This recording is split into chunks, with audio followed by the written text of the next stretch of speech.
नमस्कार। आज हम भारतीय संविधान के उस हिस्से की गहराइयों में उतरने वाले हैं जो हमारी केंद्र सरकार की पूरी बनावट को तय करता है। जी हां, हम बात कर रहे हैं भाग 5 की। ये ना सिर्फ संविधान का सबसे बड़ा हिस्सा है, बल्कि शायद सबसे जरूरी भी। समझिए, ये हमारी सरकार का आर्किटेक्चरल ब्लूप्रिंट है। तो एक सवाल से शुरू करते हैं। भारतीय संविधान का सबसे अहम और सबसे बड़ा हिस्सा कौन सा है? इसका जवाब है भाग 5। यही वो नींव है जिस पर हमारी पूरी केंद्र सरकार की इमारत खड़ी है। तो चलिए इस बुनियादी दस्तावेज के सफर पर निकलते हैं। अब देखिए, किसी भी इमारत के डिजाइन को समझने के लिए उसकी नींव को समझना जरूरी है ना? तो इस ब्लूप्रिंट को समझने के लिए हमें इतिहास में थोड़ा सा पीछे चलना होगा। आखिर हमारे संविधान बनाने वालों ने इतनी पावरफुल सेंट्रल गवर्नमेंट क्यों बनाई? इसका जवाब इतिहास में ही मिलेगा। तो देखिए, कहानी शुरू होती है 1935 के गवर्नमेंट ऑफ इंडिया एक्ट से, जिसने एक फेडरल स्ट्रक्चर का आइडिया सामने रखा। लेकिन फिर आया 1947 और देश के बंटवारे की त्रासदी ने सब कुछ बदल कर रख दिया। तब संविधान सभा के सामने ये बात बिल्कुल साफ हो गई कि अगर भारत को एक रखना है तो एक बहुत मजबूत केंद्र की जरूरत पड़ेगी। और बस इसी सोच ने 1950 में भाग 5 को जन्म दिया। Doctor B.R. अम्बेडकर और जवाहरलाल नेहरू जैसे बड़े नेताओं का यह मानना बिल्कुल साफ था कि भारत की एकता के लिए एक मजबूत केंद्र के बिना काम नहीं चलेगा। और भाग 5 असल में इसी विश्वास का एक जीता जागता सबूत है। तो ये जो एक मजबूत केंद्र बनाने की सोच थी, वो हमारी सरकार के डिजाइन में आखिर दिखती कैसे है?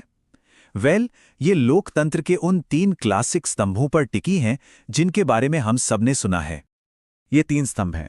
पहला, कार्यपालिका यानी दी एग्जीक्यूटिव, जो सरकार चलाती है और कानूनों को लागू करती है। दूसरा, विधायिका द लेजिस्लेचर, जिसका काम है कानून बनाना।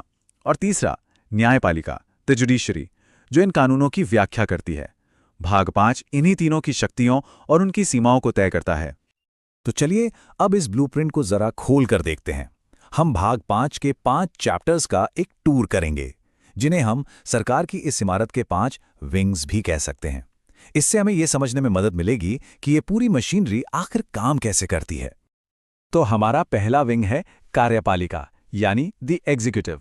इसे आप सरकार का इंजन रूम समझ लीजिए। यहीं से देश चलाने और कानूनों को जमीन पर उतारने का सारा काम होता है। और इस इंजन रूम में कौन कौन है? यहां है राष्ट्रपति, उपराष्ट्रपति, प्रधानमंत्री और उनकी मंत्रिपरिषद और भारत के अटॉर्नी जनरल। संविधान के आर्टिकल्स में इन सब की भूमिकाएं बिल्कुल साफ साफ बताई गई हैं। अब अध्याय 2 हमें ले जाता है संसद में, जो हमारे लोकतंत्र का दिल है, जहां कानून बनते हैं। आर्टिकल 79 के मुताबिक इसमें राष्ट्रपति, लोकसभा और राज्यसभा तीनों शामिल हैं। और इसका मुख्य काम क्या है? देश के लिए कानून बनाना। तो कोई कानून बनता कैसे है? प्रोसेस सुनने में तो सीधा है। एक बिल पेश होता है, वो दोनों सदनों यानी लोकसभा और राज्यसभा से पास होता है, और आखिर में जब राष्ट्रपति उस पर अपनी मोहर लगा देते हैं तो वो कानून बन जाता है। ये एक मजबूत प्रक्रिया है जिससे ये तय होता है कि किसी भी कानून पर ठीक से बहस हो। अब आते हैं एक बहुत ही दिलचस्प चैप्टर पर, चैप्टर 3। जानते हैं इसमें क्या है? सिर्फ एक आर्टिकल, आर्टिकल 123। लेकिन ये अकेला आर्टिकल राष्ट्रपति को एक बहुत ही असाधारण विधायी शक्ति देता है। इसे कहते हैं अध्यादेश यानी ऑर्डिनेंस जारी करने की शक्ति। सोचिए, अगर संसद का सेशन नहीं चल रहा है लेकिन देश में किसी कानून की तुरंत जरूरत आन पड़ी है, तो राष्ट्रपति एक ऑर्डिनेंस जारी कर सकते हैं और इसकी ताकत बिल्कुल संसद के बनाए कानून के बराबर होती है। ये इमरजेंसी सिचुएशन के लिए एक बहुत जरूरी टूल है। हमारा चौथा पड़ाव है न्यायपालिका यानी भारत का सर्वोच्च न्यायालय। यह हमारे संविधान का फाइनल इंटरप्रेटर है और हमारे मौलिक अधिकारों का गार्डियन भी। और सबसे जरूरी बात, संविधान ये पक्का करता है कि न्यायपालिका पूरी तरह से आजाद रहे ताकि वो बिना किसी दबाव के न्याय कर सके। और आखिर में चैप्टर 5 हमें मिलवाता है भारत के नियंत्रक एवं महालेखा परीक्षक यानी CAG से। ये संस्था हमारे देश की एक तरह से फाइनेंशियल वॉचडॉग है। सीधे शब्दों में कहें तो इनका काम ये देखना है कि सरकार का एक एक पैसा सही तरीके से और सही जगह पर खर्च हो रहा है या नहीं। और इसी वजह से CAG को guardian of the public purse भी कहा जाता है, यानी जनता के पैसे का संरक्षक। उनका काम ये पक्का करना है कि सरकारी खजाने का कोई गलत इस्तेमाल ना हो और हर पैसा जनता की भलाई के लिए ही खर्च हो। तो ये है एक नज़र में पूरा का पूरा भाग 5। कार्यपालिका, संसद, राष्ट्रपति की स्पेशल पावर, न्यायपालिका और सीएजी। इन 5 चैप्टर्स में हमारी केंद्र सरकार की पूरी मशीनरी का ब्लूप्रिंट समाया हुआ है। तो इस सब का मतलब क्या है? क्या ये सिर्फ कुछ पदों और ताकतों की एक लिस्ट है? नहीं, ये जो जटिल बनावट है ना, ये असल में शक्तियों के संतुलन का एक शानदार डिजाइन है, जिसे हम चेक्स एंड बैलेंसेस कहते हैं। भाग 5 भारत के केंद्रीय शासन की रीढ़ की हड्डी है। इसका पूरा डिजाइन ही ऐसा बनाया गया है कि सरकार का कोई भी एक स्तंभ, चाहे वो कार्यपालिका हो, विधायिका हो या न्यायपालिका, अकेले बहुत ज्यादा शक्तिशाली ना हो जाए। और यही संतुलन एक मजबूत लोकतंत्र की सबसे बड़ी पहचान है। और यहीं पर हम एक बहुत बड़े सवाल पर आकर रुकते हैं। 70 साल से भी ज्यादा पुरानी ये रूपरेखा, ये ब्लूप्रिंट आज के आधुनिक भारत के लिए कितना प्रासंगिक है? ये एक ऐसा सवाल है जो हमें हमारे संविधान की स्थायी विरासत और समय के साथ इसके बदलते रूप पर सोचने के लिए मजबूर करता है। भारत के राष्ट्रपति का पद आखिर ये बना कैसे और उनके पास क्या-क्या शक्तियां हैं? कमाल की बात यह है कि इसका पूरा जवाब हमारे संविधान के सिर्फ 2 बहुत छोटे लेकिन बहुत ही पावरफुल आर्टिकल्स में छिपा है। तो चलिए आज इन्हीं को खोलकर समझते हैं। चलिए इस पूरी बात को समझने के लिए एक बहुत ही आसान से सवाल से शुरू करते हैं। सवाल यह है कि भारत का बॉस कौन है? मतलब असल में देश को चला कौन रहा है? इसका जवाब, जैसा कि आप सोच सकते हैं, हमारे संविधान की गहराइयों में ही मिलता है। तो आइए सबसे पहले ये देखते हैं कि हमारा संविधान इस पद को, इस भूमिका को बनाता कैसे है। इसकी नींव रखी गई है एक बहुत ही छोटे से लेकिन बहुत ही अहम आर्टिकल में। ये है आर्टिकल 52। सिर्फ एक लाइन, भारत का एक राष्ट्रपति होगा। सुनने में कितना सीधा साधा लगता है ना, पर ये एक अकेली लाइन ही हमारे देश के सबसे ऊंचे पद की बुनियाद है, उसका आधार है। अब मजे की बात यह है कि इस छोटी सी लाइन में कितने गहरे मतलब छिपे हैं। देखिए, इसमें लिखा है होगा, यानी शैल बी। इसका मतलब है कि ये पद हमेशा रहेगा, ये अनिवार्य है, इसे कभी खाली नहीं छोड़ा जा सकता। दूसरा, राष्ट्रपति सिर्फ सरकार के हेड नहीं हैं, वो पूरे देश के हेड हैं, हेड ऑफ स्टेट। इसीलिए उन्हें देश का पहला नागरिक, अ फर्स्ट सिटीजन भी कहा जाता है। और हाँ, यही पद इस बात का प्रतीक है कि भारत एक गणराज्य है, एक रिपब्लिक, जहाँ का मुखिया चुना जाता है, वो किसी राजा रानी की तरह विरासत में नहीं आता। तो इसे ऐसे समझिए, अगर आर्टिकल 52 ने एक कुर्सी बना दी, देश की सबसे ऊंची कुर्सी, तो अब उस कुर्सी में ताकत कौन भरेगा? यहीं पर आता है आर्टिकल 53।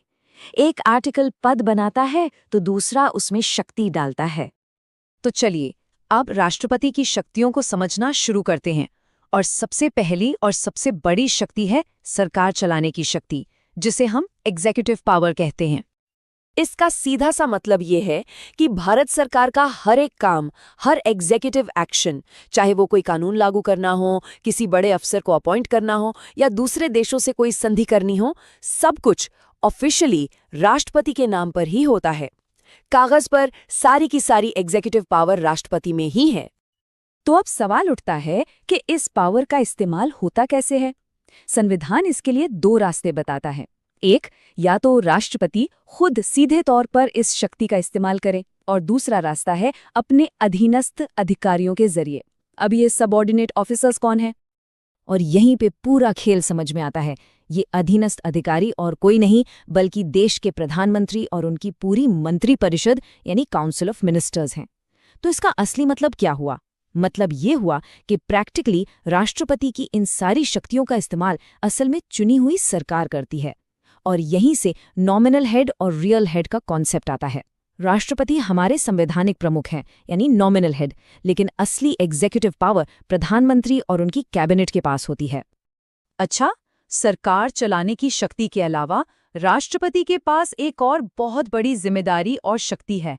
वो है हमारी सेनाओं के सर्वोच्च सेनापति, अ सुप्रीम कमांडर। इसका मतलब बिल्कुल साफ है। भारत की तीनों सेनाएं, आर्मी, नेवी और एयरफोर्स, इन सभी के सबसे बड़े कमांडर देश के राष्ट्रपति होते हैं। वही सुप्रीम कमांडर हैं। और सुप्रीम कमांडर होने के नाते देश के लिए सबसे बड़े फैसले, जैसे कि युद्ध का ऐलान करना या फिर किसी शांति संधि पर दस्तखत करना, ये सारे काम भी औपचारिक तौर पर राष्ट्रपति के नाम से ही होते हैं। लेकिन यहाँ एक बहुत बड़ा लेकिन है। हाँ, ये शक्ति एब्सोल्यूट नहीं है। आर्टिकल 53 साफ कहता है कि इस शक्ति को विधि द्वारा विनियमित किया जाएगा, मतलब रेगुलेटेड बाय लॉ। इसका सीधा सा मतलब है कि राष्ट्रपति अपनी इस सैन्य शक्ति का इस्तेमाल सिर्फ संसद द्वारा बनाए गए कानूनों के हिसाब से ही कर सकते हैं।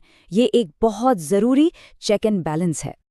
तो अब तक हमने जो भी समझा, चलिए उसे एक बहुत ही आसान से उदाहरण से जोड़कर देखते हैं, ताकि ये हमेशा के लिए याद हो जाए। देखिए, इन दोनों आर्टिकल्स के बीच का रिश्ता याद रखने का ये सबसे अच्छा तरीका है। आर्टिकल 52 कहता है देश की सबसे बड़ी कुर्सी लगाओ, और आर्टिकल 53 कहता है अब इस कुर्सी में सारी ताकत डाल दो। एक ने पद बनाया, दूसरे ने उसे शक्ति दी। तो ये पूरी बातचीत हमें एक बहुत ही दिलचस्प सवाल पर लाकर छोड़ देती है कि अगर सारी शक्तियां राष्ट्रपति के नाम पर हैं, लेकिन उनका इस्तेमाल प्रधानमंत्री और उनकी कैबिनेट करती है, तो फिर असल में शक्ति का केंद्र कौन है? ये एक ऐसा सवाल है जो हमारे लोकतंत्र की पूरी बनावट को समझने में मदद करता है। इसके बारे में सोचिएगा जरूर। नमस्कार। आज हम भारतीय संविधान के एक बहुत ही दिलचस्प हिस्से को समझने वाले हैं, अनुच्छेद 54। ये वो नियम है जो ये तय करता है कि भारत के राष्ट्रपति को आखिर चुनता कौन है। तो चलिए इस चुनावी पहेली को सुलझाने की शुरुआत करते हैं। ऐसा लगता है कि इसका जवाब बहुत सीधा है, पर क्या वाकई ऐसा है? देखिए, राष्ट्रपति का चुनाव किसी आम चुनाव जैसा बिल्कुल नहीं है। इसे एक पहेली की तरह समझना सबसे अच्छा है। एक ऐसी पहेली जिसके सारे टुकड़े हमारे संविधान में ही छिपे हुए हैं। तो चलिए मिलकर इस पहेली को सुलझाते हैं। तो सबसे पहला और एकदम सीधा सा सवाल, भारत के राष्ट्रपति को चुनता कौन है? अब शायद ऐसा लग रहा होगा कि इसका जवाब तो मालूम ही है, लेकिन क्या वो पूरी सच्चाई है? चलिए पता लगाते हैं। क्योंकि इसका जवाब उतना सीधा है ही नहीं जितना ये लगता है। आम जनता, मतलब हम सब, सीधे तौर पर राष्ट्रपति के लिए वोट नहीं करते, नहीं? तो फिर सवाल ये है कि ये चुनाव होता कैसे है? इसका सारा जवाब बस इस एक शब्द में छिपा है, अप्रत्यक्ष निर्वाचन, मतलब इनडायरेक्ट इलेक्शन। इसका सीधा सा मतलब ये है कि जनता सीधे राष्ट्रपति को नहीं चुनती, बल्कि उन लोगों को चुनती हैं जो फिर आगे जाकर राष्ट्रपति का चुनाव करते हैं। तो अब सवाल ये है कि ये खास लोग हैं कौन? अच्छा, तो संविधान में इन लोगों के समूह को एक बहुत खास नाम दिया गया है, निर्वाचक मंडल, या जिसे हम कहते हैं इलेक्टोरल कॉलेज। इसको ऐसे समझिए कि एक तरह का बड़ा ही एक्सक्लूसिव क्लब है, जिसके मेंबर्स को ही राष्ट्रपति चुनने का अधिकार है। तो फिर देखते हैं कि इस क्लब में कौन कौन शामिल है। तो इस निर्वाचक मंडल के 3 मेन पिलर्स हैं। सबसे पहला, संसद के दोनों सदनों के, यानी लोकसभा और राज्यसभा के सिर्फ चुने हुए सदस्य, याद रखिएगा सिर्फ चुने हुए। दूसरा, सभी राज्यों की विधानसभाओं के चुने हुए सदस्य, जिन्हें हम विधायक या एमएलए कहते हैं। और फिर तीसरा, कुछ खास केंद्र शासित प्रदेशों की विधानसभाओं के चुने हुए सदस्य। यहां पर एक बड़ी दिलचस्प बात है, पता है, ये सिस्टम हमेशा से ऐसा नहीं था। 1992 से पहले तक यूनियन टेरिटरीज को राष्ट्रपति चुनाव में वोट देने का अधिकार था ही नहीं। लेकिन फिर आया 70वां संविधान संशोधन, जिसने दिल्ली और पुडुचेरी के चुने हुए एमएलएस को ये अधिकार दे दिया।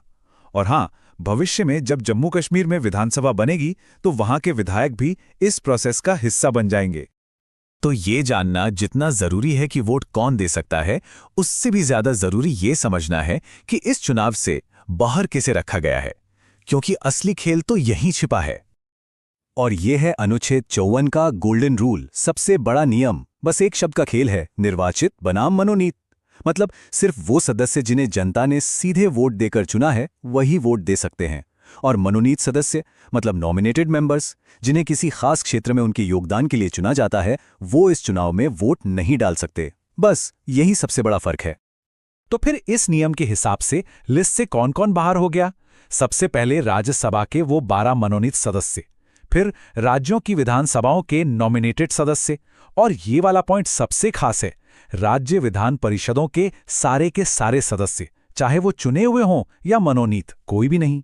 और हाँ, एक और बात, अगर किसी राज्य की विधानसभा भंग हो चुकी है, मतलब डिसॉल्व हो गई है, तो उसके सदस्य भी वोट नहीं डाल सकते।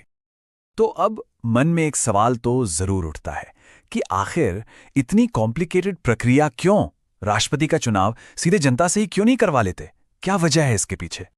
इसका जवाब हमारे संविधान बनाने वालों की दूर की सोच में छिपा है। उनका सिर्फ एक लेकिन बहुत मजबूत तर्क था, देश में शक्ति के दो केंद्र बनने से रोकना। चलिए इसको थोड़ा और आसान भाषा में समझते हैं। देखिए, भारत में पार्लियामेंट्री सिस्टम है। इसमें राष्ट्रपति सिर्फ नॉमिनल हेड या संवैधानिक प्रमुख होते हैं। असली पावर तो प्रधानमंत्री और उनकी कैबिनेट के पास होती है। अब जरा सोचकर देखिए, अगर राष्ट्रपति और प्रधानमंत्री दोनों ही सीधे जनता से चुन पर आते तो पावर को लेकर एक टकराव का खतरा हमेशा बना रहता है ना।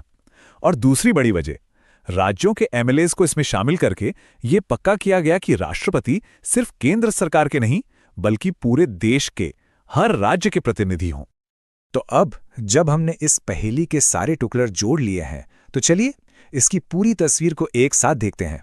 अनुच्छेद 54 बस एक नजर में। ये टेबल पूरी कहानी को एकदम साफ कर देती है। लोकसभा और राज्यसभा में सिर्फ चुने हुए एमपी वोट देंगे, नॉमिनेटेड वाले नहीं। राज्यों की विधानसभाओं में सिर्फ चुने हुए एमएलए, जबकि नॉमिनेटेड एमएलए और विधान परिषद के सारे सदस्य बाहर। और यही सेम रूल दिल्ली और पुडुचेरी पर भी लागू होता है।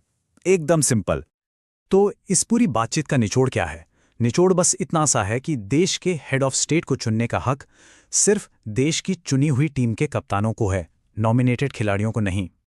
तो ठीक है, अब हम ये तो समझ गए हैं कि वोट कौन देता है, लेकिन एक और इससे भी बड़ी पहेली अभी बाकी है। क्या हर सांसद और हर विधायक के वोट की वैल्यू एक बराबर होती है? इसका जवाब छिपा है संविधान के अगले अनुच्छेद में। भारत का राष्ट्रपति कैसे चुना जाता है?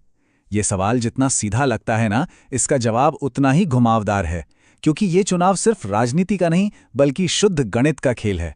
तो चलिए आज समझते हैं इसी अनोखे गणित को। सोचिए, 140 करोड़ लोगों का देश अपना एक राष्ट्रपति कैसे चुनता होगा? अगर किसी को लगता है कि इसका जवाब बस एक सिंपल सा वोट है, तो ये सोचना सही नहीं होगा। जो पूरी प्रक्रिया है वो इससे कहीं ज्यादा कॉम्प्लेक्स और मजेदार है। असल में ये जो पूरी जटिल प्रणाली है ना, ये सिर्फ एक मकसद के लिए बनी है, और वो है फेयरनेस यानी निष्पक्षता। और कमाल की बात यह है कि हमारे संविधान बनाने वालों ने इस फेयरनेस को पाने के लिए राजनीति का नहीं बल्कि मैथमेटिक्स का सहारा लिया। अच्छा, तो इस पूरी पहेली का जो राज है वो हमारे संविधान के एक बहुत ही खास आर्टिकल में छुपा है। तो चलिए अब सीधे गोता लगाते हैं आर्टिकल 55 के अंदर और देखते हैं कि आखिर यह संवैधानिक पहेली है क्या। आर्टिकल 55 को भारतीय संविधान का शायद सबसे टेक्निकल और सबसे मैथमेटिकल आर्टिकल कहें तो गलत नहीं होगा। यही वो ब्लूप्रिंट है, वो खाका है जिस पर राष्ट्रपति चुनाव की पूरी प्रक्रिया की नींव रखी गई है। इसको ना ऐसे समझ सकते हैं, आर्टिकल 54 सिर्फ इतना बताता है कि भाई वोट देगा कौन, लेकिन असली खेल तो आर्टिकल 55 में है। ये वो रूल बुक है जो तय करती है कि हर एक वोट की ताकत कितनी होगी और वोटों की गिनती आखिर होगी कैसे। लेकिन एक सवाल तो मन में आता ही है कि आखिर इतने कॉम्प्लेक्स मैथ्स की जरूरत ही क्या है? क्यों है ये सब? इसका जवाब है संतुलन का सिद्धांत यानी प्रिंसिपल ऑफ बैलेंस।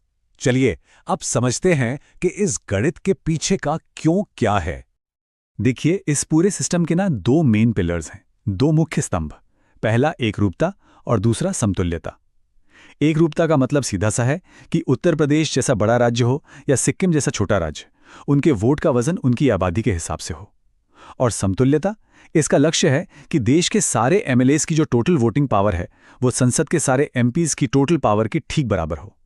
बस यही है वो बैलेंस जिसे साधने की पूरी कोशिश की गई।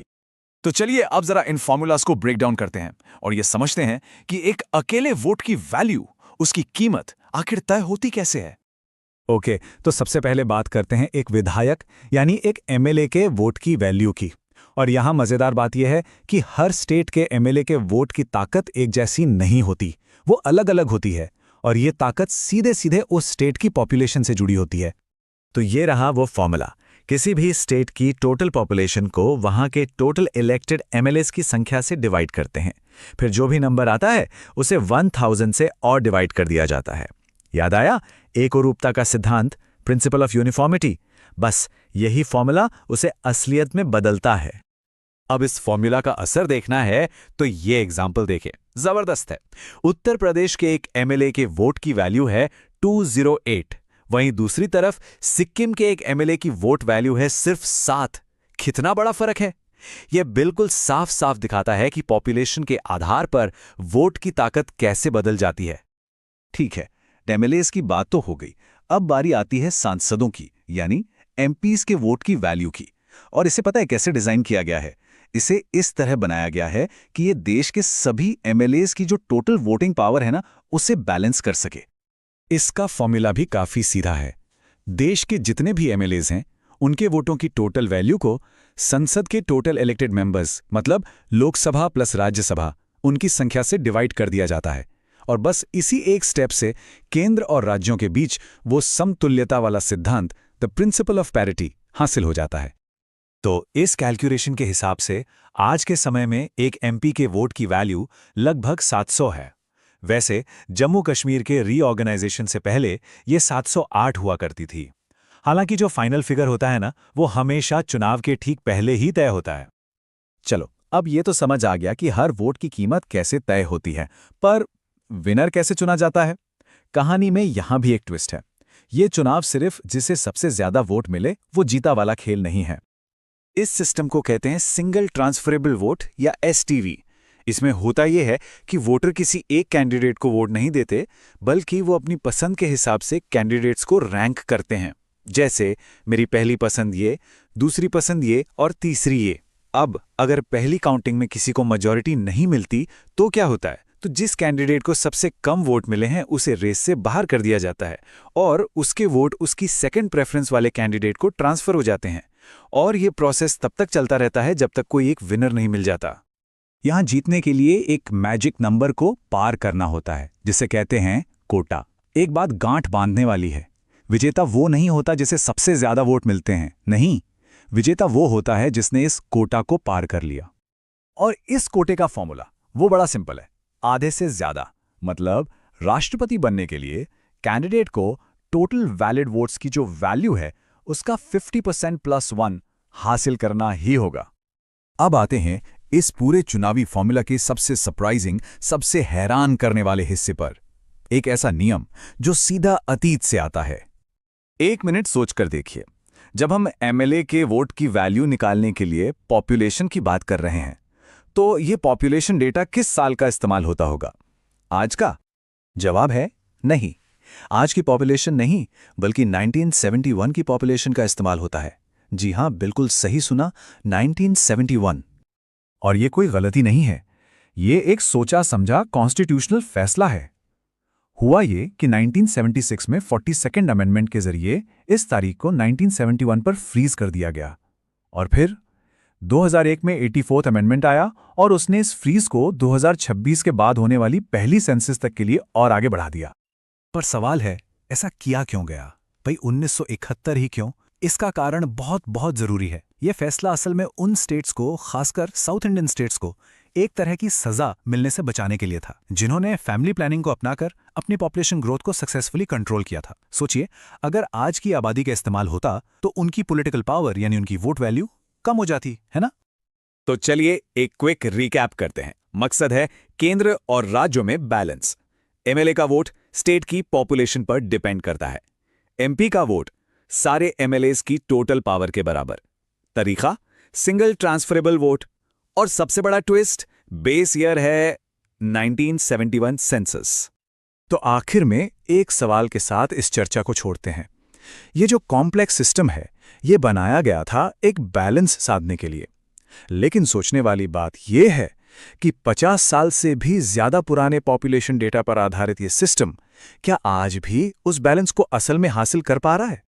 नमस्कार, आज हम बात करने वाले हैं भारतीय संविधान के एक बहुत ही खास आर्टिकल के बारे में, आर्टिकल 56, जी हाँ, यही वो आर्टिकल है जो ये तय करता है कि भारत के राष्ट्रपति का कार्यकाल, मतलब उनका टर्म ऑफ ऑफिस, आखिर कितना लंबा होगा और कैसे चलेगा। अच्छा, हम सब ने सुना है कि प्रेसिडेंट का टर्म 5 साल का होता है। सिंपल है ना? पर क्या ये हमेशा ही 5 साल का होता है? कैसा हो सकता है कि कोई प्रेसिडेंट टाइम से पहले ही अपनी पोस्ट छोड़ दे? या फिर क्या ऐसा भी हो सकता है कि कार्यकाल खत्म हो गया लेकिन वो फिर भी अपनी कुर्सी पर बने रहे? बड़े दिलचस्प सवाल है ना? और इन सारे सवालों के जवाब छुपे हैं आर्टिकल 56 में। तो चलिए सबसे पहले उस बेसिक रूल से शुरू करते हैं जो इस पूरे टॉपिक की नींव है। आर्टिकल 56(1) एकदम साफ-साफ कहता है, प्रेसिडेंट 5 साल के लिए अपने पद पर रहेंगे, एकदम फिक्स टर्म। लेकिन यहां एक छोटी सी पर बहुत ही मजेदार डिटेल है। ये जो 5 साल हैं, इनकी गिनती कब से शुरू होती है? क्या जिस दिन इलेक्शन जीत गए उस दिन से? नहीं, बिल्कुल नहीं। गिनती शुरू होती है उस दिन से जब वो शपथ लेकर अपना पद संभालते हैं। संविधान में इसके लिए एक खास लाइन है, date of entering upon office. ये लाइन बहुत ज्यादा मायने रखती है। तो अब आते हैं उन सिचुएशंस पर जब ये 5 साल वाला सीधा साधा नियम थोड़ा टेढ़ा हो जाता है। हमारा संविधान 3 ऐसे रास्ते बताता है जिनसे प्रेसिडेंट की पोस्ट या तो समय से पहले खाली हो सकती है या फिर कार्यकाल पूरा होने के बाद भी भरी रह सकती है। तो क्या है ये 3 रास्ते? पहला, प्रेसिडेंट खुद ही रिजाइन कर दें। दूसरा, उन्हें महाभियोग यानी इम्पीचमेंट के जरिए हटाया जाए। और तीसरा, कुछ स्पेशल केसेस में उन्हें तब तक पद पर रहना पड़ता है जब तक कि अगला प्रेसिडेंट ना आ जाए। चलिए एक एक करके इन तीनों को थोड़ा और डिटेल में समझते हैं। तो सबसे पहले बात करते हैं इस्तीफे की। अगर प्रेसिडेंट को लगता है कि उन्हें पद छोड़ना है तो ऐसा नहीं है कि वो बस बोल दें और हो गया। नहीं, इसके लिए एक प्रॉपर फॉर्मल प्रोसेस है। उन्हें अपने हाथ से लिखा हुआ और साइन किया हुआ एक रेजिग्नेशन लेटर देना होता है। पर सबसे बड़ा सवाल यह है कि ये इस्तीफा दिया किसको जाता है? क्या प्राइम मिनिस्टर को या फिर चीफ जस्टिस ऑफ इंडिया को? सोचिए जरा। जवाब है, इन दोनों में से किसी को भी नहीं। संविधान बिल्कुल क्लियर कहता है कि प्रेसिडेंट अपना इस्तीफा सिर्फ और सिर्फ वाइस प्रेसिडेंट को ही देंगे। ये एक बहुत ही जरूरी कॉन्स्टिट्यूशनल प्रोटोकॉल है, इसे याद रखना चाहिए। अच्छा, अब दूसरा तरीका, वो है महाभियोग या इम्पीचमेंट। अगर प्रेसिडेंट पर संविधान का उल्लंघन यानी वायलेशन ऑफ द कॉन्स्टिट्यूशन का बहुत गंभीर आरोप लगता है तो पार्लियामेंट एक स्पेशल प्रोसेस से उन्हें हटा सकती है। अब देखिए, आर्टिकल 56 बस इतना बताता है कि हां, उन्हें हटाया जा सकता है, लेकिन कैसे हटाया जाएगा इसकी पूरी की पूरी प्रक्रिया आर्टिकल 61 में समझाई गई है। और अब आते हैं तीसरी कंडीशन पर। यह बहुत ही इंटरेस्टिंग है और ये पक्का करती है कि प्रेसिडेंट की कुर्सी 1 सेकंड के लिए भी खाली ना रहे। सोचिए, अगर किसी वजह से नए प्रेसिडेंट का इलेक्शन टाइम पर नहीं हो पाया तो क्या होगा? तो ऐसे में जो मौजूदा प्रेसिडेंट हैं वो अपने 5 साल पूरे होने के बाद भी तब तक पद पर बने रहेंगे जब तक कि उनका सक्सेसर यानी अगला प्रेसिडेंट आकर चार्ज नहीं ले लेता। ये एक तरह का सेफ्टी मैकेनिज्म है। अभी हमने इस्तीफे की बात की थी, है ना? पर कहानी यहीं खत्म नहीं होती। जब प्रेसिडेंट अपना रेजिग्नेशन लेटर देते हैं तो उसके बाद भी एक बहुत जरूरी काम होता है और इसका जिक्र आर्टिकल 56 के क्लॉज 2 में किया गया है। तो ये प्रोसेस क्या है? ये 2 स्टेप का प्रोसेस है। स्टेप 1, प्रेसिडेंट अपना इस्तीफा देते हैं वाइस प्रेसिडेंट को। स्टेप 2, इसके बाद ये वाइस प्रेसिडेंट की कॉन्स्टिट्यूशनल ड्यूटी है कि वो इस इस्तीफे की खबर, और संविधान यहां तुरंत यानी इमीडिएटली शब्द का इस्तेमाल करता है, लोकसभा के स्पीकर को दें। अब सवाल ये उठता है कि ऐसा क्यों? वाइस प्रेसिडेंट को स्पीकर को क्यों बताना है? देखिए, प्रेसिडेंट हमारे देश के हेड हैं और लोकसभा जो है वो सीधे सीधे जनता का सदन है, the house of the people. तो ये बहुत जरूरी है कि जनता के जो नुमाइंदे हैं उनके हेड यानी स्पीकर को तुरंत ये पता चल जाए कि देश के सबसे बड़े पद पर बैठे व्यक्ति ने इस्तीफा दे दिया है। ये हमारी डेमोक्रेसी में ट्रांसपेरेंसी को दिखाता है। तो चलिए, अब तक हमने जो कुछ भी समझा है उसे आसानी से याद रखने के लिए एक काम करते हैं। हम आर्टिकल 56 को 4 मेन पिलर्स यानी 4 स्तंभों में बांटकर देखते हैं। तो ये 4 पिलर्स क्या हैं? चलिए फटाफट देखते हैं। पहला, कार्यकाल, कितना? पद संभालने से ठीक 5 साल। दूसरा, इस्तीफा, किसको दिया जाएगा? हमेशा वाइस प्रेसिडेंट को। तीसरा, हटाना, कैसे? संविधान के उल्लंघन पर महाभियोग से। और चौथा, सबसे जरूरी पिलर, सूचना, इस्तीफे की खबर वाइस प्रेसिडेंट तुरंत लोकसभा स्पीकर को देंगे। बस ये 4 पॉइंट ही आर्टिकल 56 का पूरा निचोड़ हैं। तो आखिर में एक सवाल मन में आता है कि ये सारे नियम इतनी डिटेल में क्यों बनाए गए हैं? देखिए, असल में ये सिर्फ नियम या प्रोसेस नहीं है, ये इस बात की गारंटी है कि भारत का सबसे बड़ा पद, प्रेसिडेंट का पद, कभी भी एक पल के लिए भी खाली ना रहे। ये पक्का करते हैं कि पावर का ट्रांसफर हमेशा शांति से और बिना किसी गड़बड़ी के हो। और यही तो हमारे संविधान की खूबसूरती और उसकी ताकत है। नमस्कार, आज हम बात करने वाले हैं भारत के सबसे बड़े पद के बारे में, प्रेसिडेंट ऑफ इंडिया।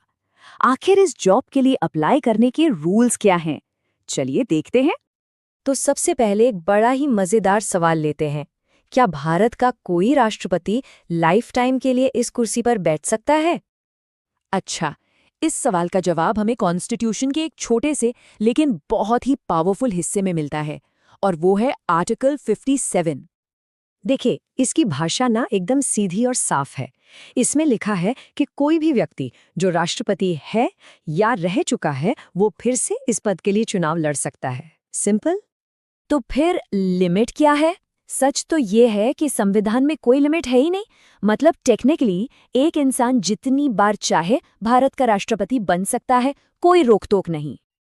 अब ये बात और भी इंटरेस्टिंग हो जाती है जब हम देखते हैं कि भारत का ये नियम दुनिया के दूसरे बड़े देशों के मुकाबले कैसा है।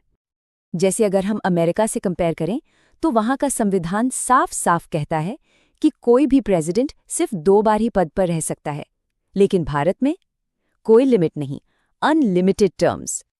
और यहीं पर एक बहुत मजेदार चीज सामने आती है कि कानून में क्या लिखा है और असलियत में क्या होता है, इन दोनों में जमीन आसमान का फर्क हो सकता है। कानून तो कहता है कि आप कितनी भी बार प्रेसिडेंट बन सकते हैं, लेकिन एक पॉलिटिकल ट्रेडिशन सी बन गई है। सिर्फ हमारे पहले राष्ट्रपति डॉक्टर राजेंद्र प्रसाद ही थे जिन्होंने 2 बार अपना कार्यकाल पूरा किया। उनके बाद से आज तक हर कोई सिर्फ एक ही बार राष्ट्रपति बना है। तो ठीक है, ये तो हुई दोबारा चुने जाने की बात, लेकिन सवाल ये है कि पहली बार चुनाव लड़ने के लिए भी आखिर कौन क्वालिफाइड है? क्या है बेसिक रिक्वायरमेंट्स? इसका जवाब मिलता है आर्टिकल 58 में। ये आर्टिकल एक तरह से प्रेसिडेंशियल कैंडिडेट के लिए एक सीधी साधी 3 पॉइंट की चेकलिस्ट देता है। तो ये 3 शर्तें हैं। पहली, वो भारत का नागरिक हो। दूसरी, उसकी उम्र कम से कम 35 साल हो। और तीसरी, वो लोकसभा का सदस्य चुने जाने के काबिल हो। मतलब दिवालिया ना हो या कोई ऐसा मामला ना हो जिसकी वजह से वो चुनाव नहीं लड़ सकता। अच्छा, इन बेसिक क्वालिफिकेशंस के अलावा एक और बहुत बड़ी शर्त है, और ये शर्त इसलिए रखी गई है ताकि प्रेसिडेंट का पद पूरी तरह से इम्पार्शियल यानी निष्पक्ष रहे। नियम ये है कि कैंडिडेट किसी भी ऑफिस ऑफ प्रॉफिट पर नहीं होना चाहिए। सीधे शब्दों में कहें तो वो किसी ऐसी सरकारी नौकरी में नहीं हो सकता जहां उसे सरकार से तनख्वाह मिल रही हो। ऐसा इसलिए ताकि कोई कॉन्फ्लिक्ट ऑफ इंटरेस्ट ना हो। तो इसका सीधा मतलब ये हुआ कि ज्यादातर गवर्नमेंट एम्प्लॉयज, चाहे वो केंद्र सरकार के हों, राज्य सरकार के या फिर किसी नगर पालिका के, वो सब ऑटोमेटिकली डिस्क्वालीफाई हो जाते हैं। हाँ, अगर वो चुनाव लड़ने से पहले अपनी पोस्ट से रिजाइन कर दें तो बात अलग है। लेकिन अब सवाल उठता है कि अच्छा, तो फिर जो लोग पहले से ही बड़े पदों पर हैं, जैसे कि हमारे मौजूदा राष्ट्रपति, उपराष्ट्रपति या गवर्नर, उनका क्या? यहीं पर कॉन्स्टिट्यूशन कुछ खास एक्सेप्शंस देता है। कानून कहता है कि देश के मौजूदा राष्ट्रपति, उपराष्ट्रपति, किसी भी राज्य के गवर्नर या कोई भी मंत्री, इनके पदों को ऑफिस ऑफ प्रॉफिट नहीं माना जाएगा। मतलब ये लोग अपने पद पर रहते हुए भी राष्ट्रपति का चुनाव लड़ सकते हैं, उन्हें इस्तीफा देने की जरूरत नहीं है। तो कुल मिलाकर देखें तो आर्टिकल 57 और 58 मिलकर एक ऐसा फ्रेमवर्क बनाते हैं जो इस पद के लिए एक अनुभवी, मैच्योर और सबसे जरूरी एक निष्पक्ष लीडर चाहता है। और अंत में यह हमें एक बड़े सवाल के साथ छोड़ जाता है कि जब संविधान किसी चीज की इजाजत देता है तो क्या एक राजनीतिक परंपरा को उसे चुनौती देनी चाहिए? इस पर सोचने की जरूरत है। भारत का राष्ट्रपति ये सिर्फ एक पद नहीं है, बल्कि एक बहुत बड़ी जिम्मेदारी है, एक पवित्र वादा है जो कुछ खास नियमों से बंधा होता है। तो चलिए आज भारतीय संविधान के उन्हीं 2 इम्पॉर्टेंट आर्टिकल्स, आर्टिकल 59 और 60 को समझते हैं जो इस पद की पूरी रूपरेखा तैयार करते हैं।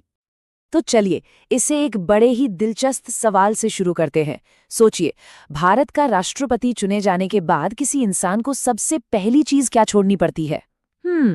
इसका जवाब हमें सीधा संविधान के आर्टिकल 59 में मिलता है, जो कि आप कह सकते हैं राष्ट्रपति के लिए एक बहुत ही अनोखे जॉब कॉन्ट्रैक्ट जैसा है।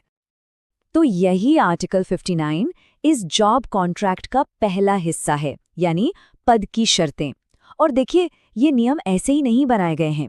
इनके पीछे एक बहुत बड़ा मकसद है। मकसद ये कि राष्ट्रपति किसी भी राजनीतिक दबाव से पूरी तरह से मुक्त रहें, निष्पक्ष रहें और सिर्फ देश के प्रति समर्पित रहें। अब देखिए, आर्टिकल 59(1) एक बहुत ही दिलचस्प और जरूरी नियम तय करता है। वो ये कि जो भी व्यक्ति राष्ट्रपति बनेगा वो संसद या किसी राज्य के विधानमंडल का सदस्य नहीं हो सकता। मतलब साफ है, अगर कोई सांसद या विधायक राष्ट्रपति चुन लिया जाता है तो उसे अपनी सीट तुरंत छोड़नी पड़ेगी। ये सब क्यों? ताकि राजनीतिक तटस्थता बनी रहे। बात यहीं खत्म नहीं होती। इसके अलावा आर्टिकल 59(2) ये भी कहता है कि राष्ट्रपति कोई और लाभ का पद, जिसे ऑफिस ऑफ प्रॉफिट कहते हैं, वो नहीं रख सकते। अब इसका सीधा सा मतलब ये है कि वो सरकार से कोई दूसरा वेतन या भत्ता पाने वाला पद नहीं ले सकते। उनका एकमात्र पेशेवर दायित्व सिर्फ और सिर्फ राष्ट्रपति का पद ही होता है। ऐसा इसलिए ताकि हितों का कोई टकराव, कोई कॉन्फ्लिक्ट ऑफ इंटरेस्ट हो ही ना पाए। अच्छा, तो ये तो वो बातें हो गईं जो राष्ट्रपति को छोड़नी पड़ती हैं, लेकिन सवाल ये है कि बदले में उन्हें मिलता क्या है? और जो मिलता है वो सिर्फ सुविधाएं नहीं है, ये असल में उनकी स्वतंत्रता की गारंटी है, ताकि वो बिना किसी भी तरह के दबाव के अपना काम कर सकें। तो आर्टिकल 59(3) के मुताबिक राष्ट्रपति का जो मौजूदा मासिक वेतन है वो है 5 लाख रुपए। जी हाँ, 5 लाख रुपए। ये एक ऐसा आंकड़ा है जो इस पद की गरिमा को भी दिखाता है। लेकिन कहानी सिर्फ वेतन पर खत्म नहीं होती। वेतन के अलावा उन्हें राष्ट्रपति भवन जैसा शानदार आधिकारिक निवास मिलता है, वो भी बिना कोई किराया दिए। साथ ही संसद जो भी भत्ते और विशेषाधिकार तय करती है वो सब मिलते हैं। लेकिन इन सबसे बड़ी गारंटी है आर्टिकल 59(4) में, और वो ये कि उनके कार्यकाल के दौरान उनके वेतन और भत्तों में कोई कटौती नहीं हो सकती, कैन नॉट बी रिड्यूस्ड। ये उनकी वित्तीय स्वतंत्रता को पक्का करता है, ताकि कोई भी सरकार कभी उन पर दबाव बनाने की सोच भी न सके। तो पद की सारी शर्तें पूरी हो गईं, स्वतंत्रता की गारंटी भी मिल गई। इसके बाद आता है सबसे आखिरी और शायद सबसे महत्वपूर्ण कदम। ये वो कदम है जिसके बिना राष्ट्रपति अपना काम शुरू ही नहीं कर सकते, और वो है आर्टिकल 60 के तहत ली जाने वाली शपथ। और ये सिर्फ एक रस्म नहीं है, ये एक बहुत ही गहरा संकल्प है। अब सवाल ये उठता है कि इतनी बड़ी, इतनी महत्वपूर्ण शपथ आखिर दिलाता कौन है? ये जिम्मेदारी देश के एक बहुत ही ऊंचे पद पर बैठे अधिकारी की है। और इसका जवाब है भारत के मुख्य न्यायाधीश, यानी the chief justice of India. और हाँ, अगर वो किसी वजह से मौजूद नहीं है तो सुप्रीम कोर्ट के जो सबसे सीनियर जज होंगे वो ये शपथ दिलाते हैं। पता है ये किस बात का प्रतीक है? ये इस बात का प्रतीक है कि राष्ट्रपति का पद भी कानून और न्यायपालिका के प्रति जवाबदेह है। राष्ट्रपति की शपथ का जो सबसे शक्तिशाली और सबसे मुख्य हिस्सा है वो ये वाक्य है, मैं अपनी पूरी योग्यता से संविधान और विधि का परिरक्षण, संरक्षण और प्रतिरक्षण करूंगा। इन शब्दों पर गौर कीजिए। ये सिर्फ शब्द नहीं है, ये राष्ट्रपति के पूरे कार्यकाल का सार है, अ समरी। उनका सबसे पहला और सबसे बड़ा कर्तव्य ही संविधान की रक्षा करना है।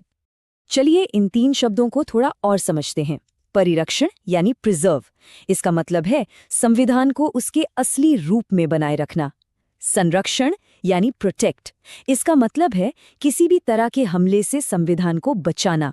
और प्रतिरक्षण यानी डिफेंड, इसका मतलब है संविधान के लिए आने वाले हर खतरे को दूर भगाना।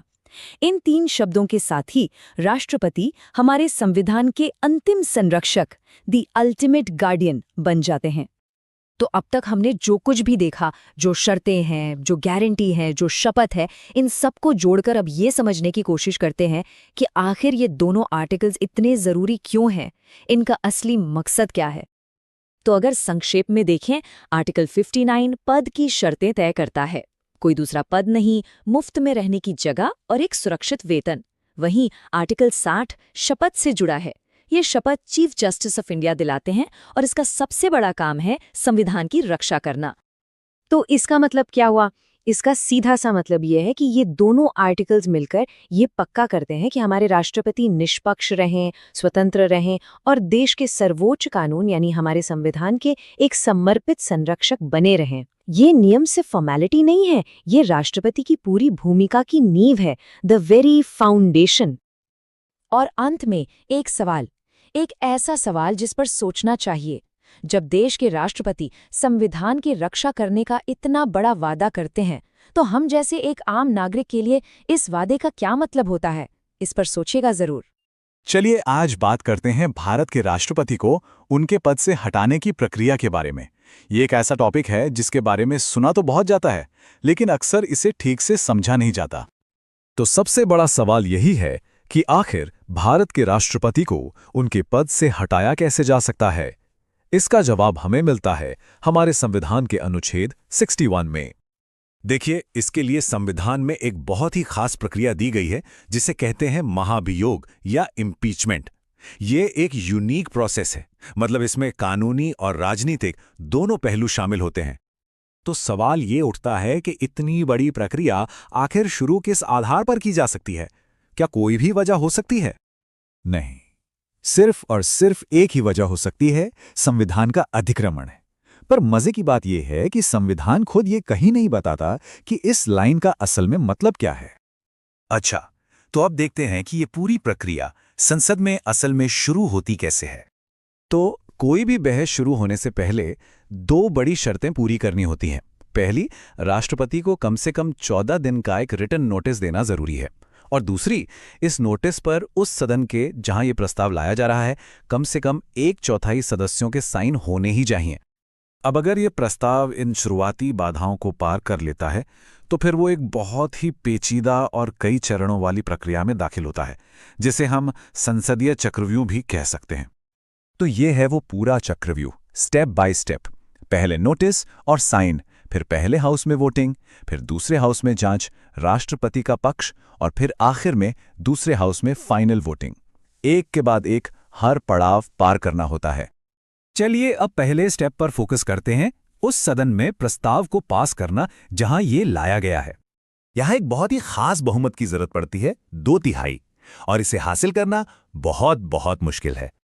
और ये कोई मामूली बहुमत नहीं है, ये सदन में मौजूद और वोट देने वालों का 2/3 नहीं, बल्कि सदन की कुल संख्या का 2/3 होना चाहिए। मतलब जो सदस्य उस दिन आए नहीं हैं उन्हें भी गिना जाता है।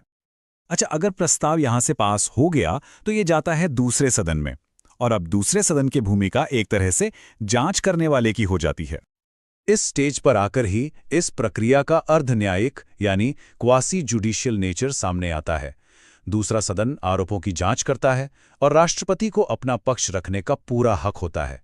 वो चाहें तो खुद पेश हो सकते हैं या फिर अपना पक्ष रखने के लिए किसी वकील को भी भेज सकते हैं। तो जांच पड़ताल और सुनवाई के बाद अब बारी आती है दूसरे सदन में फाइनल वोटिंग की। और यहां भी बिल्कुल पहले सदन की तरह वही मुश्किल शर्त लागू होती है, सदन की कुल संख्या का 2/3 बहुमत। और जैसे ही ये प्रस्ताव दूसरे सदन से पास होता है, उसी पल उसी दिन राष्ट्रपति को अपना पद छोड़ना पड़ता है। अब यहां एक बहुत ही दिलचस्प बात सामने आती है। जिन लोगों के पास राष्ट्रपति को हटाने की शक्ति है, वो सभी लोग वो नहीं हैं जो उन्हें चुनते हैं। ये एक बड़ा विरोधाभास है। इसको ऐसे समझिए, जो नॉमिनेटेड सांसद होते हैं वो राष्ट्रपति के चुनाव में वोट नहीं डाल सकते, लेकिन उन्हें हटाने की प्रक्रिया यानी महाभियोग में वोट डाल सकते हैं। और राज्यों के जो विधायक यानी एमएलएज होते हैं, उनके साथ ठीक इसका उल्टा होता है। वो राष्ट्रपति को चुनते तो हैं, पर महाभियोग में उनकी कोई भूमिका नहीं होती। तो चलिए अब अपने आखिरी हिस्से पर चलते हैं और देखते हैं कि भारतीय इतिहास में इस असाधारण शक्ति का इस्तेमाल आखिर हुआ कितनी बार है। इसका जवाब है 0। जी हां, आज तक भारत के किसी भी राष्ट्रपति पर महाभियोग नहीं चलाया गया है। ऐसा इसलिए है क्योंकि इस पूरी प्रक्रिया को जानबूझकर बेहद मुश्किल बनाया गया है। इसे पास करने के लिए एक ऐसी राजनीतिक सहमति चाहिए होती है जो पार्टियों की सीमाओं से कहीं ऊपर हो। और ये हमें एक बहुत ही गहरे सवाल पर लेकर छोड़ देता है, आखिर हमारे संविधान निर्माताओं ने एक ऐसी शक्ति क्यों बनाई जिसका इस्तेमाल करना लगभग नामुमकिन हो। ये लोकतंत्र में चेक्स एंड बैलेंसेस की प्रकृति के बारे में सोचने पर मजबूर करता है। नमस्कार, आज बात करते हैं भारतीय संविधान की एक बहुत ही कमाल की चीज के बारे में। मतलब वो प्लान जो ये पक्का करता है कि देश का सबसे बड़ा पद, राष्ट्रपति का पद, कभी एक पल के लिए भी खाली ना रहे। चलिए समझते हैं कि ये सब होता कैसे है। सोचिए, क्या हो अगर भारत के राष्ट्रपति का पद अचानक एकदम से खाली हो जाए। ये एक ऐसा सवाल है जो किसी भी देश की नींव हिला सकता है ना? तो हमारा संविधान इस सिचुएशन के लिए कितना तैयार है? क्या कोई प्लान है? तो इस सवाल का जवाब जानने से पहले ये समझना जरूरी है कि ऐसी नौबत आ ही क्यों सकती है। मतलब किन वजहों से राष्ट्रपति का पद खाली हो सकता है। हमारे संविधान बनाने वालों ने देखिए कितनी दूर की सोची। उन्होंने 5 खास वजहें बताई हैं और ये 5 कारण हैं। देखिए, 5 साल का कार्यकाल पूरा हो जाना ये तो एक नॉर्मल बात है। फिर राष्ट्रपति का खुद इस्तीफा दे देना। तीसरा, महाभियोग या इम्पीचमेंट से हटाया जाना। चौथा, पद पर रहते हुए मृत्यु हो जाना। और पांचवां, अगर उनका चुनाव ही अवैध घोषित हो जाए। मतलब एक तयशुदा बदलाव से लेके सबसे अचानक होने वाली घटनाओं तक सब कुछ इसमें शामिल है। ठीक है, तो मान लीजिए पद खाली हो गया। अब आगे क्या? हमारा संविधान इस मामले में एकदम क्लियर है। नए इलेक्शन कब होंगे, इसकी एक पक्की टाइमलाइन है। और मजे की बात यह है कि ये टाइमलाइन इस पर डिपेंड करती है कि पद खाली हुआ कैसे। यहां संविधान का जीनियस देखने को मिलता है। देखिए, 2 अलग-अलग टाइमलाइन है। पहला केस, जब टर्म खत्म हो रहा हो, तो नियम कहता है कि मौजूदा राष्ट्रपति का कार्यकाल खत्म होने से पहले ही अगले राष्ट्रपति का चुनाव हो जाना चाहिए। मतलब कोई गैप ही नहीं। और दूसरा केस, अगर अचानक पद खाली हो जाए तो इलेक्शन कराने के लिए 6 महीने का वक्त मिलता है, एकदम फिक्स। हाँ, तो ये नंबर याद रखने वाला है, 6 महीने। किसी भी अचानक हुई वैकेंसी में 6 महीने के अंदर अंदर नया प्रेसिडेंट चुनना ही होगा। ये कोई सुझाव नहीं है, ये संविधान का सीधा सीधा आदेश है। लेकिन एक मिनट, उन 6 महीनों का क्या? एक पावर वैक्यूम, मतलब सत्ता का खालीपन, किसी भी देश के लिए बहुत खतरनाक हो सकता है। तो सबसे बड़ा सवाल तो यही है कि उस बीच में देश कौन चलाएगा, चार्ज किसके पास होगा, तो फिर ऑफिस कौन संभालेगा? अब देखिए, इसका जवाब भी इतना सीधा साधा नहीं है। ये इस बात पर डिपेंड करता है कि कुर्सी खाली हुई कैसे। यहां भी 2 अलग अलग सिचुएशन बनती हैं और इन दोनों में बहुत बड़ा फर्क है। पहली सिचुएशन, अगर टर्म खत्म हो रहा है लेकिन नया इलेक्शन अभी नहीं हुआ, तो जो पुराने प्रेसिडेंट हैं वही पद पर बने रहेंगे जब तक नया प्रेसिडेंट आकर चार्ज ना ले ले। ध्यान दीजिए, इस केस में वाइस प्रेसिडेंट बीच में नहीं आते। लेकिन अगर कोई अचानक वैकेंसी हो जाए, जैसे मृत्यु या इस्तीफे से, तो तुरंत एक लाइन ऑफ सक्सेशन, मतलब उत्तराधिकार की एक पूरी चेन एक्टिवेट हो जाती है। और ये उत्तराधिकारी की लाइन भी कोई छोटी मोटी नहीं, एक तरह का 3 लेयर सेफ्टी नेट है। सबसे पहले वाइस प्रेसिडेंट एक्टिंग प्रेसिडेंट बन जाते हैं। अगर मान लीजिए वो भी मौजूद नहीं है, तो फिर भारत के चीफ जस्टिस ये जिम्मेदारी संभालते हैं। और सोचिए, अगर वो भी उपलब्ध ना हो तो सुप्रीम कोर्ट के जो सबसे सीनियर जज होते हैं वो पद संभालते हैं। मतलब कमाल की व्यवस्था है। कमान हमेशा किसी न किसी के हाथ में रहेगी ही। और सुनिए, ये सिर्फ किताबों की बातें नहीं हैं, असल में ऐसा हो चुका है। साल था 1969। प्रेसिडेंट जाकिर हुसैन की मृत्यु हो गई और वाइस प्रेसिडेंट वीवी गिरी ने भी इस्तीफा दे दिया। तब पता है कौन बना acting president? Chief justice M Hidayatullah. System ने बिल्कुल वैसा ही काम किया जैसा डिजाइन किया गया था, एकदम परफेक्ट। अच्छा, तो अब नया इलेक्शन हो गया, नए प्रेसिडेंट आ गए। अगला सवाल, उनका टर्म कितना लंबा होगा?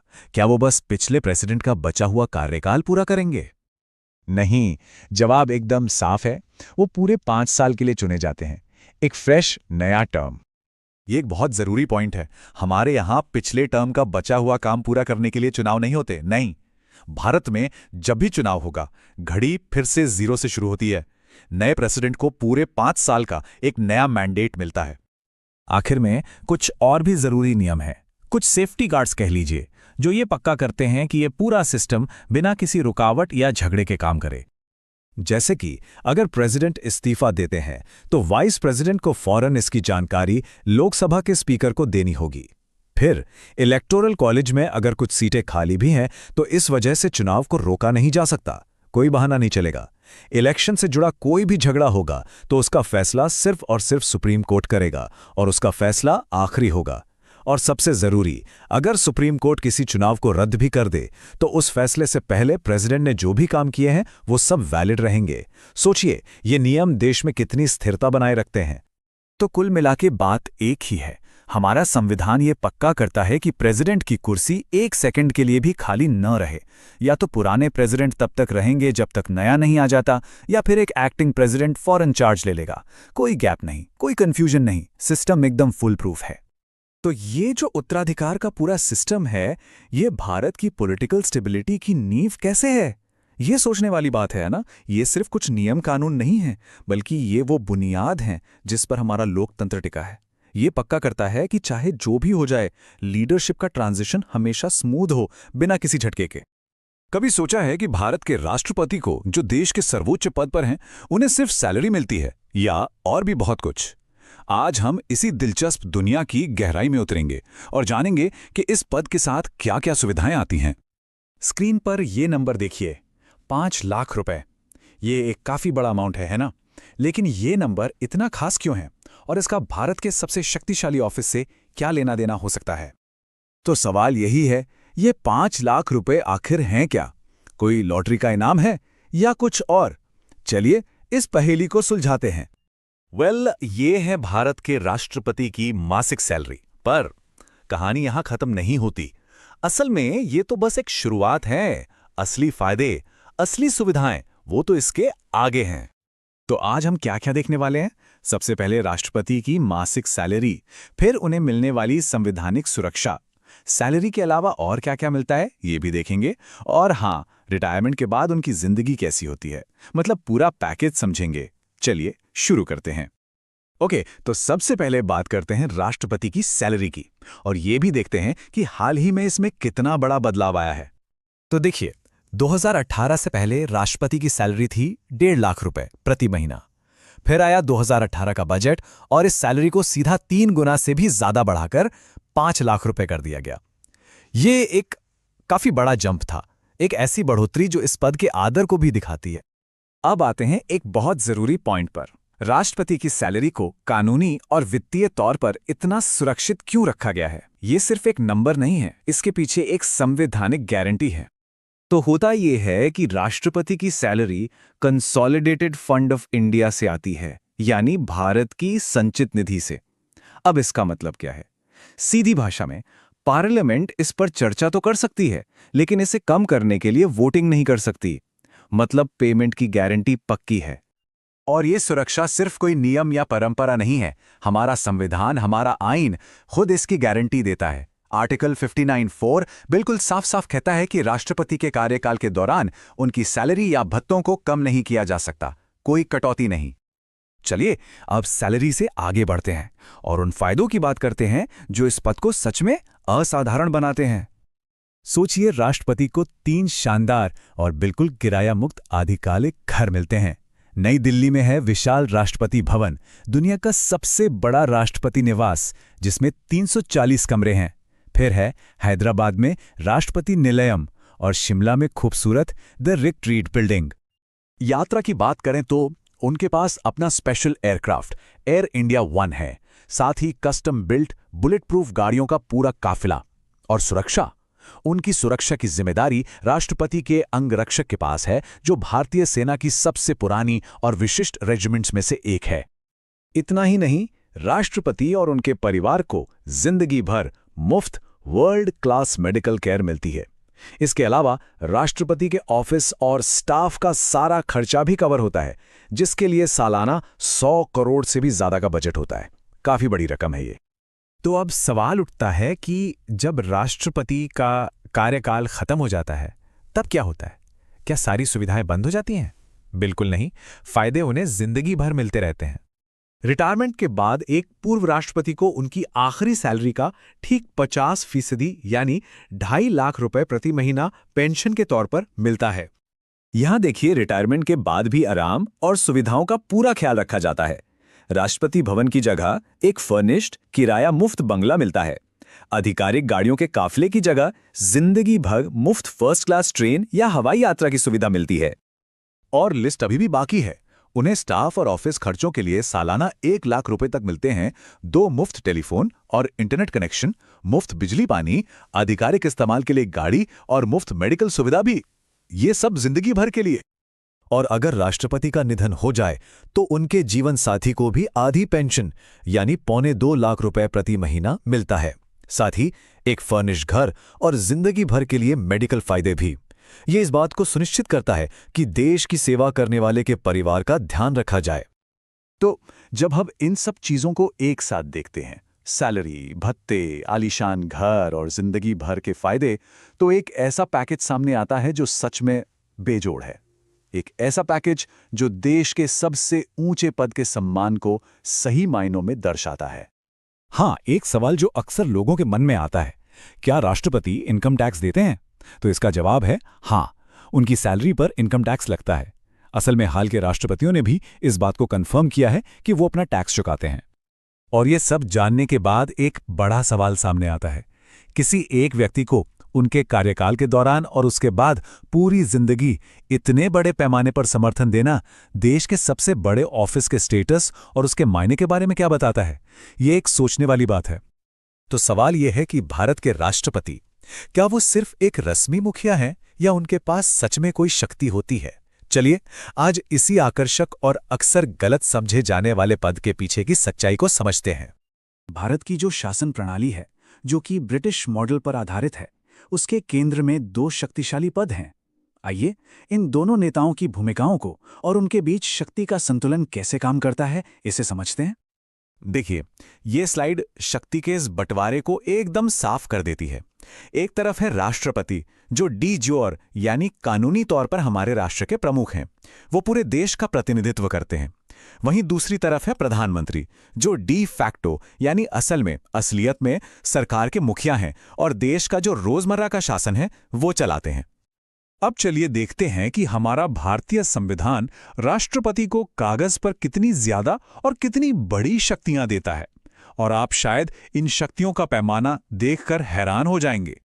तो देखिए, अनुच्छेद 52 और 53 साफ साफ कहते हैं कि देश की सारी कार्यकारिणी शक्तियां राष्ट्रपति के पास होती हैं। मतलब सैद्धांतिक रूप से देश के सभी बड़े काम उन्हीं के नाम पर होते हैं। इतना ही नहीं, वो हमारी तीनों सेनाओं के सर्वोच्च कमांडर भी हैं। लेकिन राष्ट्रपति की इन इतनी बड़ी शक्तियों पर संविधान का ही एक और प्रावधान एक तरह की लगाम लगाता है, और यही वो प्रावधान है जो शक्ति के पूरे संतुलन को पूरी तरह से बदल देता है। और ये है अनुच्छेद 74। यही है वो क्लॉज जो साफ तौर पर कहता है कि राष्ट्रपति को प्रधानमंत्री और उनकी मंत्रिपरिषद की सलाह के अनुसार ही काम करना होगा। बस इसी एक लाइन से उनकी शक्तियों पर एक बहुत बड़ी सीमा लग जाती है। और हाँ, ये कोई परंपरा या रिवाज नहीं है, ये बाकायदा कानून है। 1976 में 42वां संशोधन ने तो इसे बिल्कुल अनिवार्य कर दिया था कि राष्ट्रपति को कैबिनेट की सलाह माननी ही पड़ेगी। फिर 1978 में 44वां संशोधन ने राष्ट्रपति को थोड़ी सी शक्ति दी। वो सलाह को सिर्फ एक बार पुनर्विचार के लिए लौटा सकते हैं, लेकिन अगर वही सलाह दोबारा आ गई तो फिर उन्हें उसे मानना ही पड़ेगा। तो सवाल उठता है कि अगर राष्ट्रपति मंत्रिपरिषद की सलाह से इस तरह बंधे हुए हैं तो क्या उनके पास कोई वास्तविक शक्ति है ही नहीं? चलिए अब उन स्थितियों को देखते हैं जहां राष्ट्रपति की भूमिका सच में बहुत ज्यादा महत्वपूर्ण हो जाती है। और यहीं से ये आम धारणा बनती है कि राष्ट्रपति तो बस एक रबर स्टैंप है, मतलब वो सिर्फ दस्तावेजों पर हस्ताक्षर करते हैं। लेकिन क्या ये सच है? जवाब है बिल्कुल नहीं। कुछ बेहद खास और महत्वपूर्ण परिस्थितियों में राष्ट्रपति अपने विवेक का इस्तेमाल कर सकते हैं। जैसे सोचिए कि आम चुनाव हुए और किसी भी पार्टी को साफ बहुमत नहीं मिला, तब ये राष्ट्रपति को तय करना होता है कि सरकार बनाने के लिए किसे बुलाएं। ये एक बहुत बड़ी जिम्मेदारी है ना? पॉकेट वीटो ये एक और बहुत शक्तिशाली हथियार है। इसका मतलब है कि राष्ट्रपति किसी बिल पर अनिश्चित काल तक कोई फैसला ही ना लें, ना हाँ कहें ना कहें। एक तरह से वो बिल हमेशा के लिए ठंडे बस्ते में चला जाता है, जैसा कि 1986 में राष्ट्रपति ज्ञानी ज़ैल सिंह ने भारतीय डाक संशोधन विधेयक के साथ किया था। तो ये जो विवेकाधीन शक्तियां हैं, ये हमें राष्ट्रपति की भूमिका की एक ज्यादा गहरी समझ देती हैं। वो सिर्फ एक औपचारिक प्रमुख से कहीं ज्यादा हैं। देखिए, हमारे संविधान के निर्माता डॉक्टर B.R. अंबेडकर ने खुद राष्ट्रपति की भूमिका की तुलना ब्रिटिश सम्राट से की थी। उन्होंने साफ कहा था कि राष्ट्रपति राष्ट्र का प्रतिनिधित्व करते हैं, राष्ट्र पर शासन नहीं करते। तो असली बात सीधी शक्ति की नहीं है, बल्कि प्रभाव और नैतिक अधिकार की है।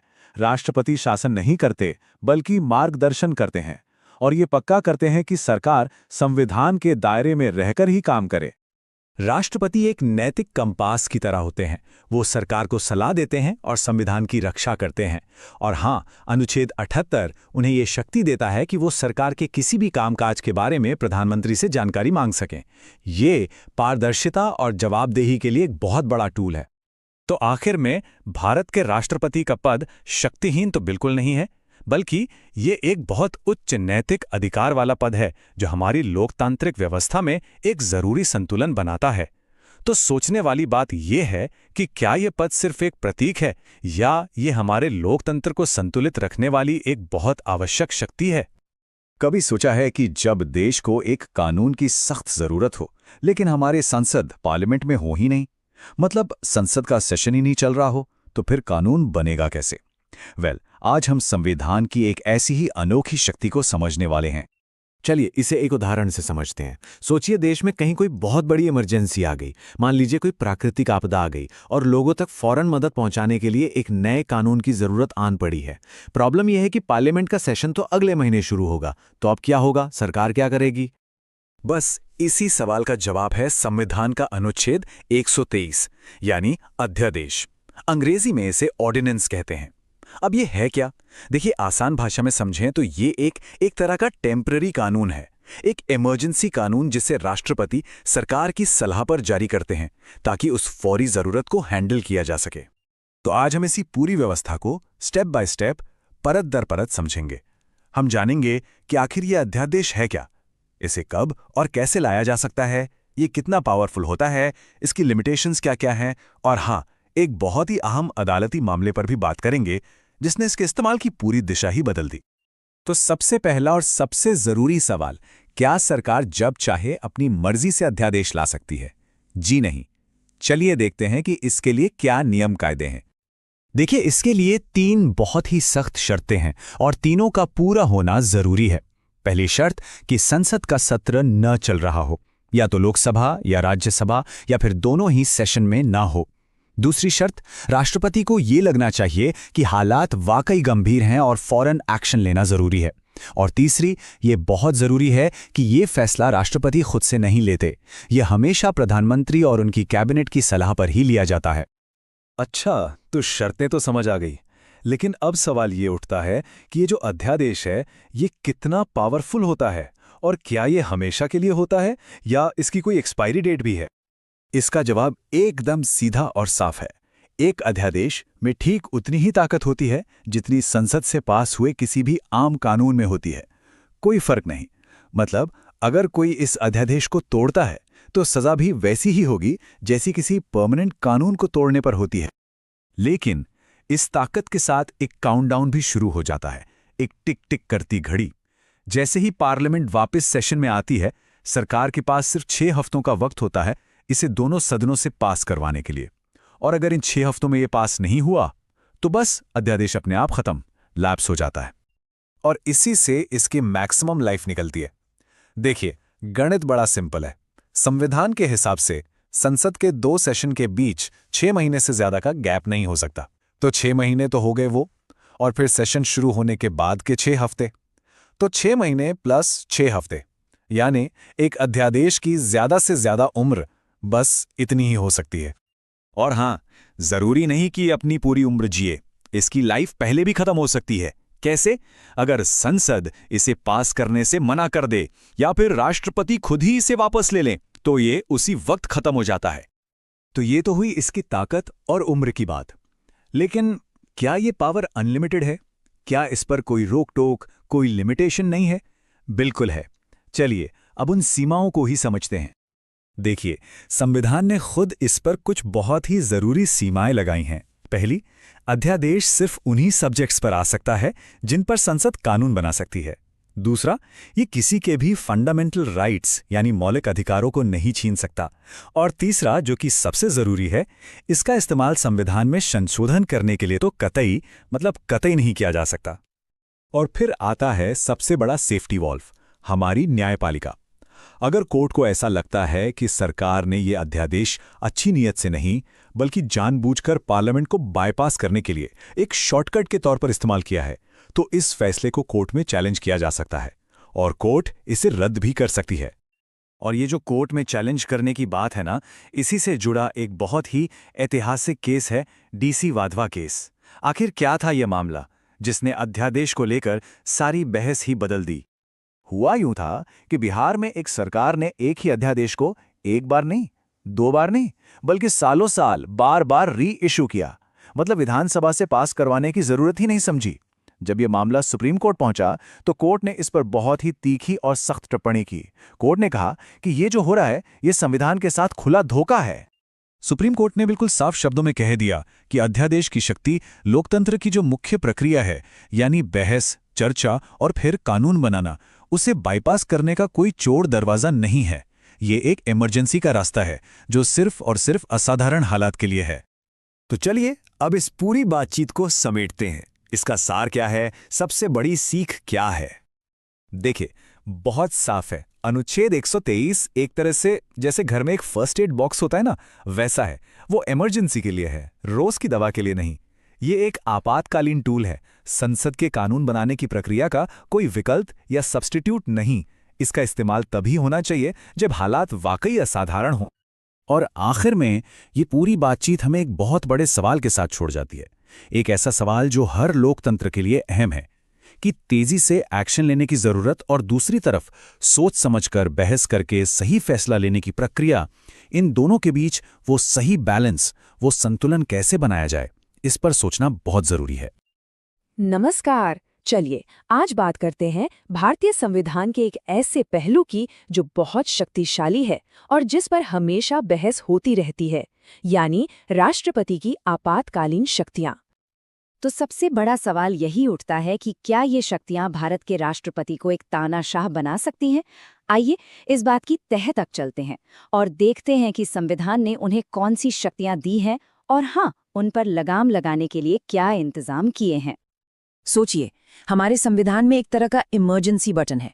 ये बटन संविधान के भाग 18 में दिया गया है, जो आर्टिकल 352 से लेके 360 तक फैला हुआ है। ये राष्ट्रपति को ऐसी असाधारण शक्तियां देता है जिससे वो देश पर आए किसी भी बड़े संकट से निपट सके। तो असल में ये इमरजेंसी पावर्स हैं क्या? आप इन्हें एक तरह का देश का अल्टीमेट सेफ्टी नेट समझ सकते हैं। इन्हें इसलिए बनाया गया है ताकि किसी भी मुश्किल घड़ी में भारत की संप्रभुता, एकता और सुरक्षा पर कोई आंच ना आए। तो ये इमरजेंसी कितने तरह की होती है? संविधान में 3 अलग अलग तरह के आपातकाल का जिक्र है जिन्हें राष्ट्रपति घोषित कर सकते हैं। चलिए एक एक करके इन्हें समझते हैं। तो ये जो 3 इमरजेंसीज हैं, चलिए इन्हें थोड़ा करीब से देखते हैं। सबसे पहले है नेशनल इमरजेंसी, मतलब राष्ट्रीय आपातकाल, जो युद्ध या सशस्त्र विद्रोह जैसी बहुत गंभीर स्थितियों में लगता है। फिर आता है प्रेसिडेंट्स रूल, यानी राष्ट्रपति शासन, जो किसी राज्य में तब लगाया जाता है जब वहां की सरकार संविधान के हिसाब से काम न कर पा रही हो। और आखिर में है फाइनेंशियल इमरजेंसी या वित्तीय आपातकाल, जो तब लग सकता है जब देश की आर्थिक हालत बहुत ज्यादा खराब हो। अब आप देखिए, तीनों को लागू करने की वजह, तरीका और उनके असर सब कुछ कितना अलग है। लेकिन यहाँ एक बहुत ही जरूरी, एक बहुत ही क्रूशल बात है। जो सबसे सीरियस वाली इमरजेंसी है ना, नेशनल इमरजेंसी, वो प्रेसिडेंट अकेले अपनी मर्जी से नहीं लगा सकते। इसके लिए पूरे यूनियन कैबिनेट से लिखित में सिफारिश लेना जरूरी है। ये एक बहुत बड़ा सेफ्टी फीचर है। और आपको पता है, इस सबसे पावरफुल इमरजेंसी का इस्तेमाल हुआ भी बहुत कम है। आज तक सिर्फ 3 बार, 1962 में चीन के साथ युद्ध के समय, 1971 में पाकिस्तान के साथ युद्ध के दौरान, और हाँ, तीसरी बार 1975 में, जिसे आंतरिक अशांति के आधार पर लगाया गया था और वो आज तक काफी विवादास्पद माना जाता है। लेकिन इसके ठीक उलट जो प्रेसिडेंट्स रूल है, उसका इस्तेमाल 100 से भी ज्यादा बार हो चुका है। हालांकि इसका राजनीतिक दुरुपयोग हुआ है या नहीं, इस पर हमेशा बहस होती रहती है। और सबसे कमाल की बात तो ये है कि भारत में आज तक कभी फाइनेंशियल इमरजेंसी लगाने की जरूरत ही नहीं पड़ी, 0 बार। ये कहीं न कहीं हमारी आर्थिक व्यवस्था की मजबूती को भी दिखाता है। अच्छा, जब पावर्स इतनी ज्यादा दी गई है तो जाहिर है एक सवाल उठता है, क्या इसका गलत इस्तेमाल नहीं हो सकता? बिल्कुल हो सकता है। तो चलिए अब देखते हैं कि संविधान ने इसके मिसयूज को रोकने के लिए क्या इंतजाम किए हैं, मतलब क्या चेक्स एंड बैलेंसेस बनाए हैं। देखिए, 1975 की इमरजेंसी से एक बहुत बड़ा सबक मिला। उसके बाद हुआ 44वां संशोधन और इसने एक गेम चेंजिंग बदलाव किया। पहले एक शब्द था आंतरिक अशांति, अब ये बहुत ही अस्पष्ट शब्द था, इसका कोई भी मतलब निकाला जा सकता था। इसे हटाकर सशस्त्र विद्रोह जैसा एक बहुत ही ठोस शब्द लाया गया। इससे हुआ ये कि सरकार के लिए मनमाने ढंग से इमरजेंसी लगाना लगभग नामुमकिन हो गया। इसके अलावा भी कई सारे सेफ्टी फीचर्स हैं, जैसे कैबिनेट से लिखित में सलाह लेना जरूरी है, फिर पार्लियामेंट से एक तय टाइम के अंदर अप्रूवल चाहिए, और नेशनल इमरजेंसी को जारी रखने के लिए हर 6 महीने में दोबारा अप्रूवल लेना पड़ता है। और सबसे बड़ी बात, इमरजेंसी में भी आर्टिकल 20 और 21 यानी जीने का अधिकार और व्यक्तिगत स्वतंत्रता का अधिकार आपसे कोई नहीं छीन सकता। और तो और कोर्ट्स भी इमरजेंसी लगाने के फैसले की समीक्षा कर सकती हैं। पर एक मिनट, क्या कोर्ट्स हमेशा से इमरजेंसी के फैसले पर सवाल उठा सकती थीं? इसका जवाब है नहीं। 1975 में 38th अमेंडमेंट ने तो ये रास्ता ही बंद कर दिया था। लेकिन फिर कहानी में ट्विस्ट आया। 1978 में 44th अमेंडमेंट ने ये दरवाज़ा दोबारा खोला, और फिर 1980 में मिनर्वा मिल्स के ऐतिहासिक केस में सुप्रीम कोर्ट ने स्टैंप लगा दिया कि अगर सरकार ने गलत इरादे से इमरजेंसी लगाई है तो उसे कोर्ट में चुनौती दी जा सकती है। तो इन सारे चेक्स एंड बैलेंसेस को समझने के बाद चलिए वापस उसी पहले सवाल पर चलते हैं कि ये जो पावर्स हैं, ये तानाशाही वाली हैं या फिर लोकतंत्र के लिए एक ज़रूरत। ये कोर्ट इस पूरी बहस को बहुत अच्छे से समझाता है। हाँ, ये सच है कि इन पावर्स को देखकर ऐसा लग सकता है कि प्रेसिडेंट एक डिक्टेटर बन सकते हैं, लेकिन असलियत क्या है? असलियत ये है कि इसकी लगाम पार्लियामेंट और काउंसिल ऑफ मिनिस्टर्स यानी मंत्रिमंडल के हाथ में होती है। कहने का मतलब ये है कि ये प्रेसिडेंट की पर्सनल पावर नहीं है, ये एक पूरा का पूरा कॉन्स्टिट्यूशनल मैकेनिज्म है, एक संवैधानिक व्यवस्था है जिसे हमारा पूरा डेमोक्रेटिक सिस्टम मिलकर चलाता है। पावर किसी एक इंसान के हाथ में नहीं है, बल्कि सरकार की अलग अलग शाखाओं में बंटी हुई है। और आखिर में ये पूरी चर्चा हमें एक बहुत ही बुनियादी सवाल पर लाकर खड़ा कर देती है। जब हालात बहुत बिगड़ जाएं, जब कोई असाधारण स्थिति हो, तो देश की सुरक्षा और एक आम इंसान की आज़ादी के बीच वो सही बैलेंस, वो सही संतुलन क्या होना चाहिए? ये एक ऐसा सवाल है जिसका जवाब हर लोकतंत्र को अपने लिए हमेशा ढूंढते रहना पड़ता है। कभी सोचा है एक ऐसा पद जिसके पास बहुत ज्यादा ताकत हो पर उस पर कानून का हाथ ना पहुंच सके? जी हां, ये कोई कहानी नहीं है। हमारे देश के राष्ट्रपति को संविधान से एक ऐसा ही खास सुरक्षा कवच मिला हुआ है। चलिए आज इसी कवच के बारे में जानते हैं कि आखिर ये है क्या और क्यों इतना जरूरी है। तो सबसे पहले सीधा वही सवाल जो सबके मन में होगा, क्या भारत के राष्ट्रपति को गिरफ्तार किया जा सकता है? सवाल तो एकदम सीधा सा है, लेकिन इसका जवाब वो हमें ले जाता है संविधान के कुछ बहुत ही दिलचस्प पन्नों में। और इसी जवाब की चाबी है संविधान के आर्टिकल 361 में। यही है वो कानूनी ढाल, वो लीगल शील्ड जो राष्ट्रपति को उनके कार्यकाल के दौरान कई तरह की कानूनी कार्रवाइयों से पूरी तरह बचाता है। तो ये इम्यूनिटी या उन्मुक्ति का मतलब क्या है? देखिए, आसान भाषा में समझें तो ये एक तरह की संवैधानिक गारंटी है, इसलिए ताकि राष्ट्रपति, जो देश के सर्वोच्च पद पर हैं, बिना किसी डर के, बिना किसी बाहरी प्रेशर के देश के लिए जरूरी फैसले ले सकें। और आर्टिकल 361 का जो दायरा है वो काफी बड़ा है। पहली बात, अपने ऑफिशियल काम के लिए राष्ट्रपति किसी भी कोर्ट को जवाबदेह नहीं है। इससे भी बड़ी बात, जब तक वो अपने पद पर हैं, उन पर कोई भी, और मैं दोहरा रहा हूं, कोई भी क्रिमिनल केस शुरू नहीं हो सकता। और ये उनके पर्सनल कामों पर भी लागू होता है। मतलब साफ है, नो अरेस्ट, नो जेल। अब सवाल उठता है कि क्या इसका मतलब ये है कि राष्ट्रपति कानून से ही ऊपर हैं? क्रिमिनल मामलों में तो ऐसा ही लगता है, लेकिन सिविल मामलों में, यानी जो दीवानी मामले होते हैं, वहां कहानी थोड़ी सी अलग है। देखते हैं वहां क्या होता है। हाँ, राष्ट्रपति पर उनके पर्सनल एक्ट्स के लिए सिविल केस किया जा सकता है, लेकिन इसका प्रोसेस बहुत सख्त है। ऐसा नहीं कि सीधा कोर्ट चले गए। पहले केस फाइल करने से ठीक 2 महीने पहले एक लिखित नोटिस देना पड़ता है। इस नोटिस में साफ साफ लिखा होना चाहिए कि शिकायत क्या है, कौन कर रहा है, पूरी डिटेल्स। और केस तभी फाइल होगा जब ये 2 महीने का टाइम पूरा हो जाएगा। अच्छा, ये तो हुई कानूनी सुरक्षा की बात। लेकिन राष्ट्रपति का पद सिर्फ इस इम्यूनिटी से ही बड़ा नहीं बनता। इस पद की अपनी एक शान है, एक गरिमा है, और इसके साथ जुड़े हैं कुछ बहुत ही खास अधिकार और सम्मान। जैसे उन्हें फर्स्ट सिटीजन यानी देश का पहला नागरिक कहा जाता है। हमारी तीनों सेनाओं, आर्मी, नेवी, एयरफोर्स के सुप्रीम कमांडर वही होते हैं। शानदार राष्ट्रपति भवन उनका ऑफिशियल रेजिडेंस है, जिसका कोई किराया नहीं देना पड़ता। उनकी सैलरी और भत्ते उनके कार्यकाल के दौरान कम नहीं किए जा सकते, और जब वो विदेश जाते हैं तो वो पूरे देश को रिप्रेजेंट करते हैं। अब आते हैं राष्ट्रपति की शायद सबसे अनोखी ताकत पर। इसे कहते हैं सिचुएशनल डिस्क्रिशन या विवेकाधीन शक्तियां। ये वो सिचुएशन होती हैं जब राष्ट्रपति को प्रधानमंत्री या उनके कैबिनेट की सलाह से नहीं, बल्कि अपनी समझ और विवेक से फैसला लेना पड़ता है, खासकर जब देश में कोई पॉलिटिकल क्राइसिस चल रहा हो। और ये शक्तियां सच में बहुत बड़ी हैं। जरा सोचिए, इलेक्शंस हुए और किसी भी पार्टी को क्लियर मेजॉरिटी नहीं मिली। अब प्रधानमंत्री कौन बनेगा, ये फैसला राष्ट्रपति लेते हैं। या मान लीजिए कोई सरकार लोकसभा में अपना बहुमत खो दे, तो उस सरकार को बर्खास्त करने का अधिकार भी उन्हीं के पास है। यही नहीं, पार्लियामेंट से पास हुए किसी बिल को, मनी बिल को छोड़कर, वो एक बार फिर से विचार करने के लिए वापस भी भेज सकते हैं। तो इतनी सारी पावर्स, इतनी इम्यूनिटी, ये सुनकर तो लगता है कि राष्ट्रपति की शक्ति की कोई सीमा ही नहीं है। सवाल तो उठेगा ही कि क्या उन पर कोई लगाम है भी या नहीं। जवाब है, बिल्कुल है। हमारे संविधान की सबसे बड़ी खूबसूरती यही चेक्स एंड बैलेंसेस हैं, शक्ति का संतुलन। तो अब बात करते हैं उन्हीं सीमाओं की, उन्हीं लिमिट्स की, जो इस पद को हमेशा जवाबदेह बनाए रखती हैं। इसको ऐसे समझना आसान होगा, एक तरफ है ढाल, यानी वो प्रिविलेजेस जो उन्हें बचाते हैं, तो दूसरी तरफ है तलवार, यानी वो प्रोसेस जैसे कि इम्पीचमेंट, जो ये पक्का करती है कि राष्ट्रपति भी संविधान से ऊपर नहीं है। ये तलवार दो तरह की है। पहला सबसे बड़ा चेक है महाभियोग या इम्पीचमेंट। आर्टिकल 61 के मुताबिक अगर राष्ट्रपति संविधान का उल्लंघन करते हैं तो पार्लियामेंट उन्हें इस प्रोसेस के जरिए उनके पद से हटा सकती है।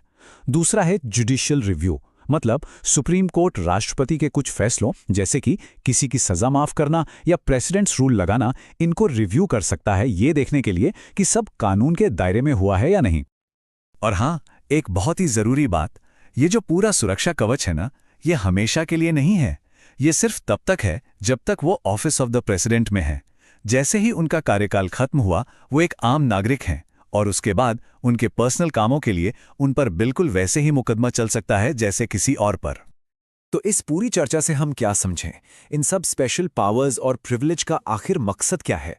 इसका जवाब व्यक्ति और पद के बीच के फर्क में है।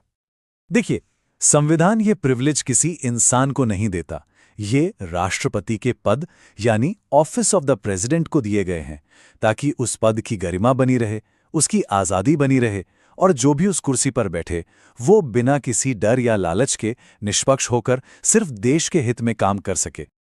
और आखिर में एक सवाल छोड़ जाते हैं जिस पर सोचना जरूरी है, ताकत और इस पर लगाम का ये संतुलन एक लोकतंत्र के लिए इतना जरूरी क्यों है?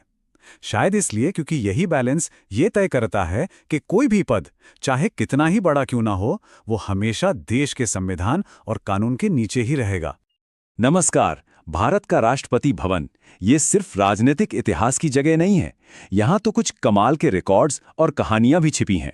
तो चलिए आज ना भारत के राष्ट्रपतियों के कार्यकाल को एक बिल्कुल नए, एक दिलचस्प नजरिए से देखते हैं। अच्छा, जब भी भारत के राष्ट्रपतियों की बात होती है तो दिमाग में क्या आता है? सिर्फ कुछ नाम और उनके कार्यकाल? असल में ना उनकी विरासत इससे कहीं ज्यादा गहरी और दिलचस्प है। इसका जवाब छिपा है उनके बनाए रिकॉर्ड्स में, उनके बड़े बड़े माइलस्टोन्स में और उन ऐतिहासिक फर्स्ट्स में जिन्होंने देश को एक नई ही दिशा दे दी। सच में यही वो बातें हैं जो इस पद को यादगार बनाती हैं। तो चलिए सबसे पहले बात करते हैं उन रिकॉर्ड्स की जिन्होंने इस सबसे बड़े पद के लिए आप कह सकते हैं एक बेंचमार्क सेट किया।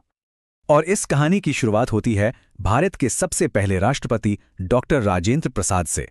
उन्होंने एक ऐसा कीर्तिमान बनाया जो आज तक, जी हां, आज तक कोई नहीं तोड़ पाया है। पूरे 12 साल, जरा सोचिए, ये किसी भी भारतीय राष्ट्रपति का अब तक का सबसे लंबा कार्यकाल है। डॉक्टर राजेंद्र प्रसाद अकेले ऐसे राष्ट्रपति हैं जिन्होंने 2 पूरे टर्म्स के लिए ये जिम्मेदारी संभाली। लेकिन सिक्के का एक दूसरा पहलू भी है, एक दुखद रिकॉर्ड।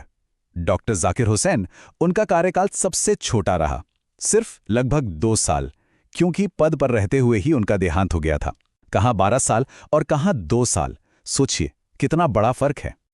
तो ये तो हुई रिकॉर्ड्स की बात, लेकिन राष्ट्रपति भवन ने सिर्फ रिकॉर्ड बनते ही नहीं देखे। इसने उन ट्रेल ब्लेजर्स को भी देखा है जिन्होंने सामाजिक बाधाओं को तोड़ा और एक बदलते हुए एक नए भारत की तस्वीर दुनिया के सामने रखी। ये जो टाइमलाइन है ना, ये सिर्फ तारीखें नहीं है, ये तो भारत के इंक्लूसिव होने की कहानी है। देखिए, 1967 में देश को मिले पहले मुस्लिम राष्ट्रपति डॉक्टर जाकिर हुसैन, और वहां से लेकर 2022 में पहली आदिवासी राष्ट्रपति द्रौपदी मुर्मू तक हर एक कदम ने हमारे लोकतंत्र को और मजबूत बनाया है।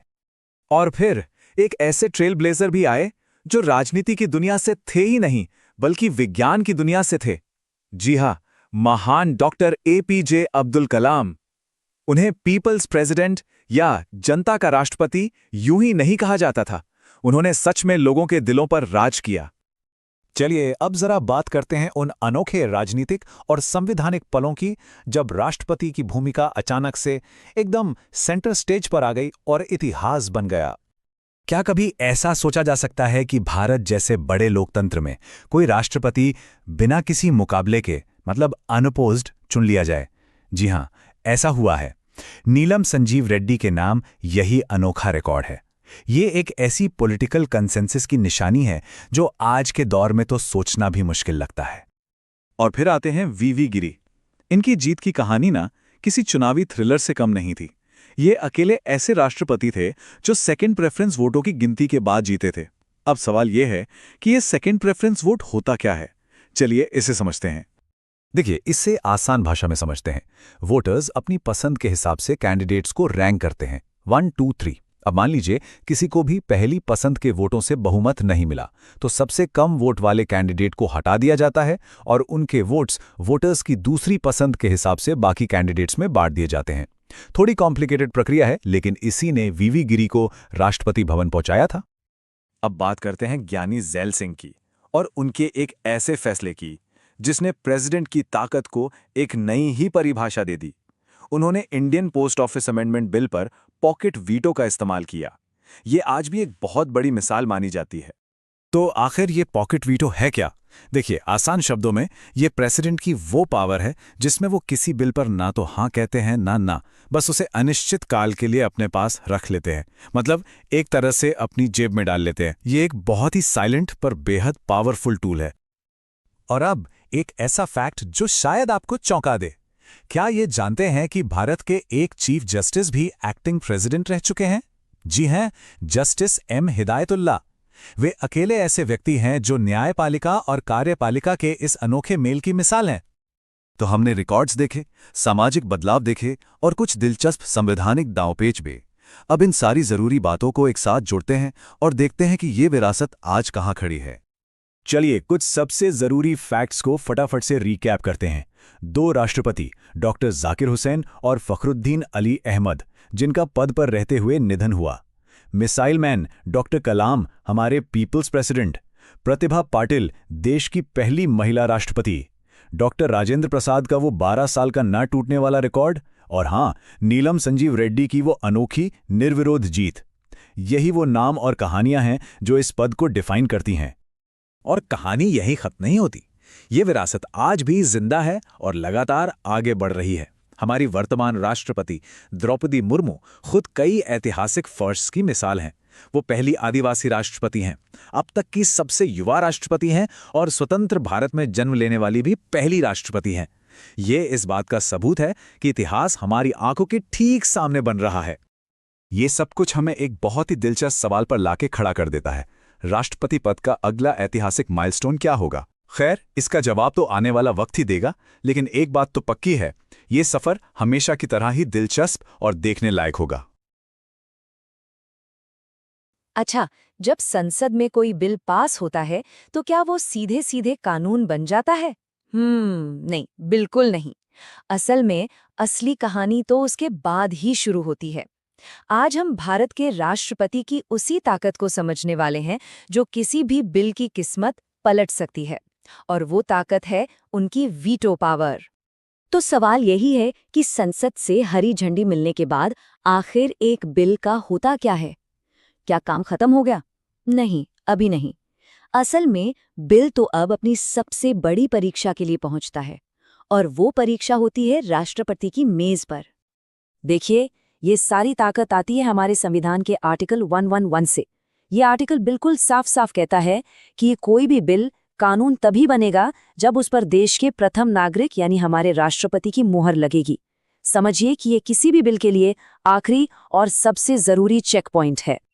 तो जब कोई बिल राष्ट्रपति के पास पहुंचता है तो वो समझिए एक तरह से एक चौराहे पर खड़े होते हैं।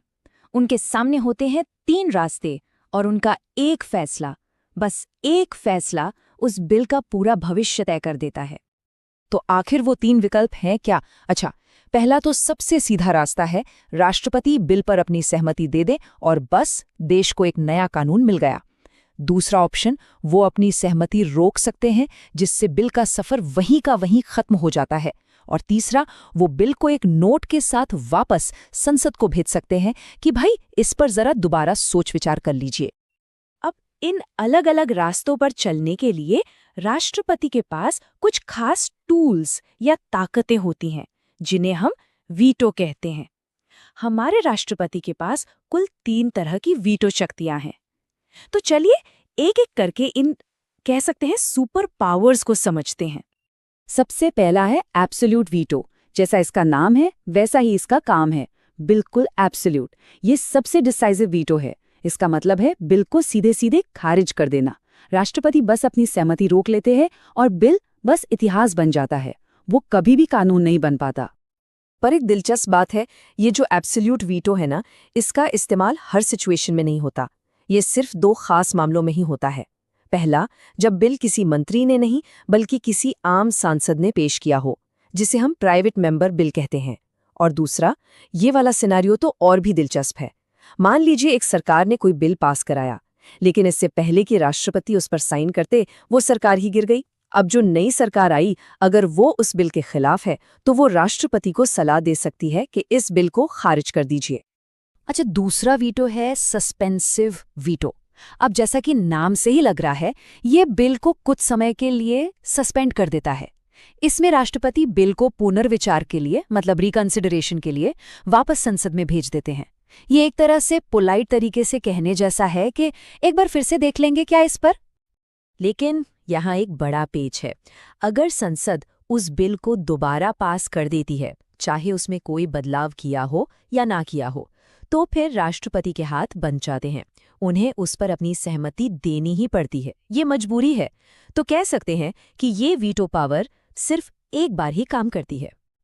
और अब आता है सबसे मजेदार और शायद सबसे शक्तिशाली वीटो, पॉकेट वीटो। इसमें राष्ट्रपति बिल पर ना तो हाँ कहते हैं, ना ही ना, और ना ही उसे वापस भेजते हैं। वो बस बिल पर कोई एक्शन ही नहीं लेते, उसे अनिश्चित काल के लिए अपनी जेब में रख लेते हैं, जहां वो बस पड़ा रहता है। तो भारत के राष्ट्रपति की जेब अमेरिकी राष्ट्रपति से कहीं ज्यादा बड़ी क्यों मानी जाती है? वजह सिंपल है, हमारे संविधान में राष्ट्रपति के लिए कोई टाइम लिमिट है ही नहीं कि उन्हें बिल पर कब तक फैसला लेना है। वो चाहें तो इसे महीनों, सालों या हमेशा के लिए अपने पास रख सकते हैं। वहीं दूसरी तरफ अमेरिका में राष्ट्रपति को 10 दिन के अंदर अंदर फैसला लेना ही होता है। इसका एक बहुत ही मशहूर उदाहरण है जो 1986 में हुआ था। तब के राष्ट्रपति ज्ञानी ज़ैल सिंह ने Indian post office amendment bill पर अपनी पॉकेट वीटो का इस्तेमाल किया था। उन्होंने उस बिल पर कोई कार्रवाई ही नहीं की और नतीजा, वो बिल आज तक कानून नहीं बन पाया। अच्छा, अब तक तो हमने शक्तियों की बात की। चलिए अब उस एरिया में चलते हैं जहां राष्ट्रपति की ये वीटो शक्तियां काम ही नहीं करती। एक ऐसा नो वीटो जोन जहां राष्ट्रपति को सिर्फ हाँ कहना होता है। और इसमें सबसे पहला और सबसे जरूरी मामला है कॉन्स्टिट्यूशनल अमेंडमेंट बिल, यानी संविधान संशोधन विधेयक। जब बात संविधान को बदलने की आती है तो यहाँ राष्ट्रपति के पास कोई ऑप्शन नहीं होता। 1971 के 24वें संशोधन के बाद ये मैंडेटरी कर दिया गया है कि राष्ट्रपति को ऐसे किसी भी बिल पर अपनी सहमति देनी ही पड़ेगी, कोई वीटो पावर नहीं। दूसरा केस है मनी बिल का। यहाँ पावर लिमिटेड है, राष्ट्रपति इसे पुनर्विचार के लिए वापस नहीं लौटा सकते। यानी वो सस्पेंसिव वीटो का इस्तेमाल नहीं कर सकते। अब सवाल है, ऐसा क्यों? क्योंकि मनी बिल को संसद में पेश ही उनकी पहले से परमिशन लेकर किया जाता है। तो जब परमिशन पहले ही दे दी तो बाद में उसे लौटाने का कोई मतलब ही नहीं बनता, है ना? अब तक हम संसद के बिलों की बात कर रहे थे, लेकिन राष्ट्रपति की वीटो पावर सिर्फ वहीं तक सीमित नहीं है, ये राज्यों तक भी पहुंचती है। देखिए, हमारे संविधान का आर्टिकल 201 कहता है कि जब कोई गवर्नर किसी राज्य के बिल को राष्ट्रपति के पास विचार के लिए भेजता है तो खेल के नियम थोड़े बदल जाते हैं। और यहीं पर केंद्र और राज्य के बिलों में एक बहुत बड़ा फर्क सामने आता है। याद है, हमने बात की थी कि अगर संसद किसी लौटाए गए बिल को दोबारा पास कर दे तो राष्ट्रपति को हाँ बोलना ही पड़ता है। अच्छा, राज्यों के मामले में ऐसा बिल्कुल नहीं है। अगर कोई राज्य की विधानसभा किसी लौटाए गए बिल को दोबारा पास करके भेज भी दे, तब भी राष्ट्रपति सहमति देने के लिए मजबूर नहीं है। ये एक बहुत बड़ी पावर है जो उन्हें राज्यों के मामले में मिलती है। तो चलिए, अभी तक जो कुछ भी हमने समझा है उसे इस टेबल से फटाफट रिवाइज कर लेते हैं। एक ऑर्डिनरी यानी साधारण बिल पर राष्ट्रपति के पास सारे ऑप्शंस खुले हैं। मनी बिल पर वो उसे लौटा नहीं सकते और कॉन्स्टिट्यूशनल अमेंडमेंट बिल पर उनके पास कोई ऑप्शन ही नहीं है, उन्हें हाँ कहना ही होगा। बिल्कुल सिंपल। तो इन सभी ताकतों को देखने के बाद दिमाग में एक बड़ा सवाल आता है, क्या असली पावर राष्ट्रपति के ही हाथ में है या कहानी में कोई और भी ट्विस्ट है? चलिए अब इस पूरी चर्चा की सबसे जरूरी और आखिरी बात को समझते हैं। और वो सबसे जरूरी बात यह है कि राष्ट्रपति की ये जो वीटो पावर है, ये उनकी पर्सनल पावर नहीं है।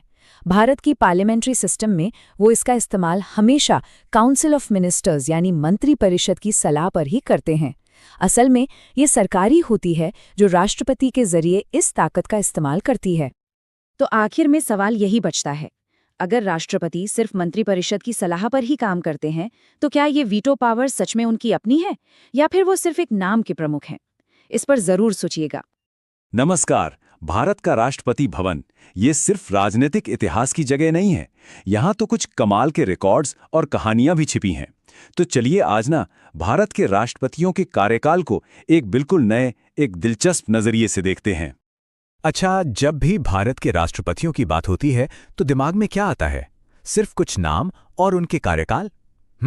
असल में ना उनकी विरासत इससे कहीं ज्यादा गहरी और दिलचस्प है।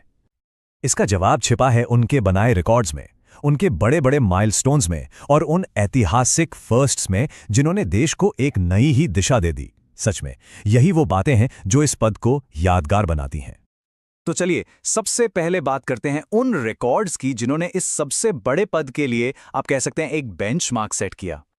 और इस कहानी की शुरुआत होती है भारत के सबसे पहले राष्ट्रपति डॉक्टर राजेंद्र प्रसाद से। उन्होंने एक ऐसा कीर्तिमान बनाया जो आज तक, जी हां, आज तक कोई नहीं तोड़ पाया है। पूरे 12 साल, जरा सोचिए, ये किसी भी भारतीय राष्ट्रपति का अब तक का सबसे लंबा कार्यकाल है। डॉक्टर राजेंद्र प्रसाद अकेले ऐसे राष्ट्रपति हैं जिन्होंने 2 पूरे टर्म्स के लिए ये जिम्मेदारी संभाली। लेकिन सिक्के का एक दूसरा पहलू भी है, एक दुखद रिकॉर्ड। डॉक्टर जाकिर हुसैन, उनका कार्यकाल सबसे छोटा रहा, सिर्फ लगभग 2 साल, क्योंकि पद पर रहते हुए ही उनका देहांत हो गया था। कहां 12 साल और कहां 2 साल, सोचिए कितना बड़ा फर्क है। तो ये तो हुई रिकॉर्ड्स की बात, लेकिन राष्ट्रपति भवन ने सिर्फ रिकॉर्ड बनते ही नहीं देखे, इसने उन ट्रेल ब्लेजर्स को भी देखा है जिन्होंने सामाजिक बाधाओं को तोड़ा और एक बदलते हुए एक नए भारत की तस्वीर दुनिया के सामने रखी। ये जो टाइमलाइन है ना, ये सिर्फ तारीखें नहीं है, ये तो भारत के इंक्लूसिव होने की कहानी है। देखिए, 1967 में देश को मिले पहले मुस्लिम राष्ट्रपति डॉक्टर जाकिर हुसैन, और वहां से लेकर 2022 में पहली आदिवासी राष्ट्रपति द्रौपदी मुर्मू तक हर एक कदम ने हमारे लोकतंत्र को और मजबूत बनाया है। और फिर एक ऐसे ट्रेल ब्लेजर भी आए जो राजनीति की दुनिया से थे ही नहीं, बल्कि विज्ञान की दुनिया से थे। जी हां, महान डॉक्टर APJ अब्दुल कलाम। उन्हें पीपल्स प्रेसिडेंट या जनता का राष्ट्रपति यूं ही नहीं कहा जाता था, उन्होंने सच में लोगों के दिलों पर राज किया। चलिए अब जरा बात करते हैं उन अनोखे राजनीतिक और संवैधानिक पलों की जब राष्ट्रपति की भूमिका अचानक से एकदम सेंटर स्टेज पर आ गई और इतिहास बन गया। क्या कभी ऐसा सोचा जा सकता है कि भारत जैसे बड़े लोकतंत्र में कोई राष्ट्रपति बिना किसी मुकाबले के, मतलब अनअपोज्ड, चुन लिया जाए? जी हाँ, ऐसा हुआ है। नीलम संजीव रेड्डी के नाम यही अनोखा रिकॉर्ड है। ये एक ऐसी पॉलिटिकल कंसेंसस की निशानी है जो आज के दौर में तो सोचना भी मुश्किल लगता है। और फिर आते हैं वीवी गिरी। इनकी जीत की कहानी ना किसी चुनावी थ्रिलर से कम नहीं थी। ये अकेले ऐसे राष्ट्रपति थे जो सेकंड प्रेफरेंस वोटों की गिनती के बाद जीते थे। अब सवाल यह है कि ये सेकंड प्रेफरेंस वोट होता क्या है। चलिए इसे समझते हैं। देखिए, इससे आसान भाषा में समझते हैं। वोटर्स अपनी पसंद के हिसाब से कैंडिडेट्स को रैंक करते हैं 1, 2, 3। अब मान लीजिए किसी को भी पहली पसंद के वोटों से बहुमत नहीं मिला, तो सबसे कम वोट वाले कैंडिडेट को हटा दिया जाता है और उनके वोट्स वोटर्स की दूसरी पसंद के हिसाब से बाकी कैंडिडेट्स में बांट दिए जाते हैं। थोड़ी कॉम्प्लिकेटेड प्रक्रिया है, लेकिन इसी ने वीवी गिरी को राष्ट्रपति भवन पहुंचाया था। अब बात करते हैं ज्ञानी ज़ैल सिंह की और उनके एक ऐसे फैसले की जिसने प्रेसिडेंट की ताकत को एक नई ही परिभाषा दे दी। उन्होंने Indian post office amendment bill पर पॉकेट वीटो का इस्तेमाल किया। ये आज भी एक बहुत बड़ी मिसाल मानी जाती है। तो आखिर ये पॉकेट वीटो है क्या? देखिए, आसान शब्दों में ये प्रेसिडेंट की वो पावर है जिसमें वो किसी बिल पर ना तो हाँ कहते हैं ना, बस उसे अनिश्चित काल के लिए अपने पास रख लेते हैं। मतलब एक तरह से अपनी जेब में डाल लेते हैं। ये एक बहुत ही साइलेंट पर बेहद पावरफुल टूल है। और अब एक ऐसा फैक्ट जो शायद आपको चौंका दे। क्या ये जानते हैं कि भारत के एक चीफ जस्टिस भी एक्टिंग प्रेसिडेंट रह चुके हैं? जी हैं, जस्टिस एम हिदायतुल्लाह। वे अकेले ऐसे व्यक्ति हैं जो न्यायपालिका और कार्यपालिका के इस अनोखे मेल की मिसाल हैं। तो हमने रिकॉर्ड्स देखे, सामाजिक बदलाव देखे और कुछ दिलचस्प संवैधानिक दांवपेच भी। अब इन सारी जरूरी बातों को एक साथ जोड़ते हैं और देखते हैं कि ये विरासत आज कहाँ खड़ी है। चलिए कुछ सबसे जरूरी फैक्ट्स को फटाफट से रिकैप करते हैं। 2 राष्ट्रपति डॉक्टर जाकिर हुसैन और फखरुद्दीन अली अहमद, जिनका पद पर रहते हुए निधन हुआ। मिसाइल मैन डॉक्टर कलाम, हमारे पीपल्स प्रेसिडेंट। प्रतिभा पाटिल, देश की पहली महिला राष्ट्रपति। डॉक्टर राजेंद्र प्रसाद का वो 12 साल का ना टूटने वाला रिकॉर्ड। और हाँ, नीलम संजीव रेड्डी की वो अनोखी निर्विरोध जीत। यही वो नाम और कहानियां हैं जो इस पद को डिफाइन करती हैं। और कहानी यही खत्म नहीं होती। ये विरासत आज भी जिंदा है और लगातार आगे बढ़ रही है। हमारी वर्तमान राष्ट्रपति द्रौपदी मुर्मू खुद कई ऐतिहासिक फर्स्ट्स की मिसाल हैं। वो पहली आदिवासी राष्ट्रपति हैं, अब तक की सबसे युवा राष्ट्रपति हैं और स्वतंत्र भारत में जन्म लेने वाली भी पहली राष्ट्रपति हैं। ये इस बात का सबूत है कि इतिहास हमारी आंखों के ठीक सामने बन रहा है। ये सब कुछ हमें एक बहुत ही दिलचस्प सवाल पर लाके खड़ा कर देता है। राष्ट्रपति पद का अगला ऐतिहासिक माइलस्टोन क्या होगा? खैर, इसका जवाब तो आने वाला वक्त ही देगा, लेकिन एक बात तो पक्की है, ये सफर हमेशा की तरह ही दिलचस्प और देखने लायक होगा।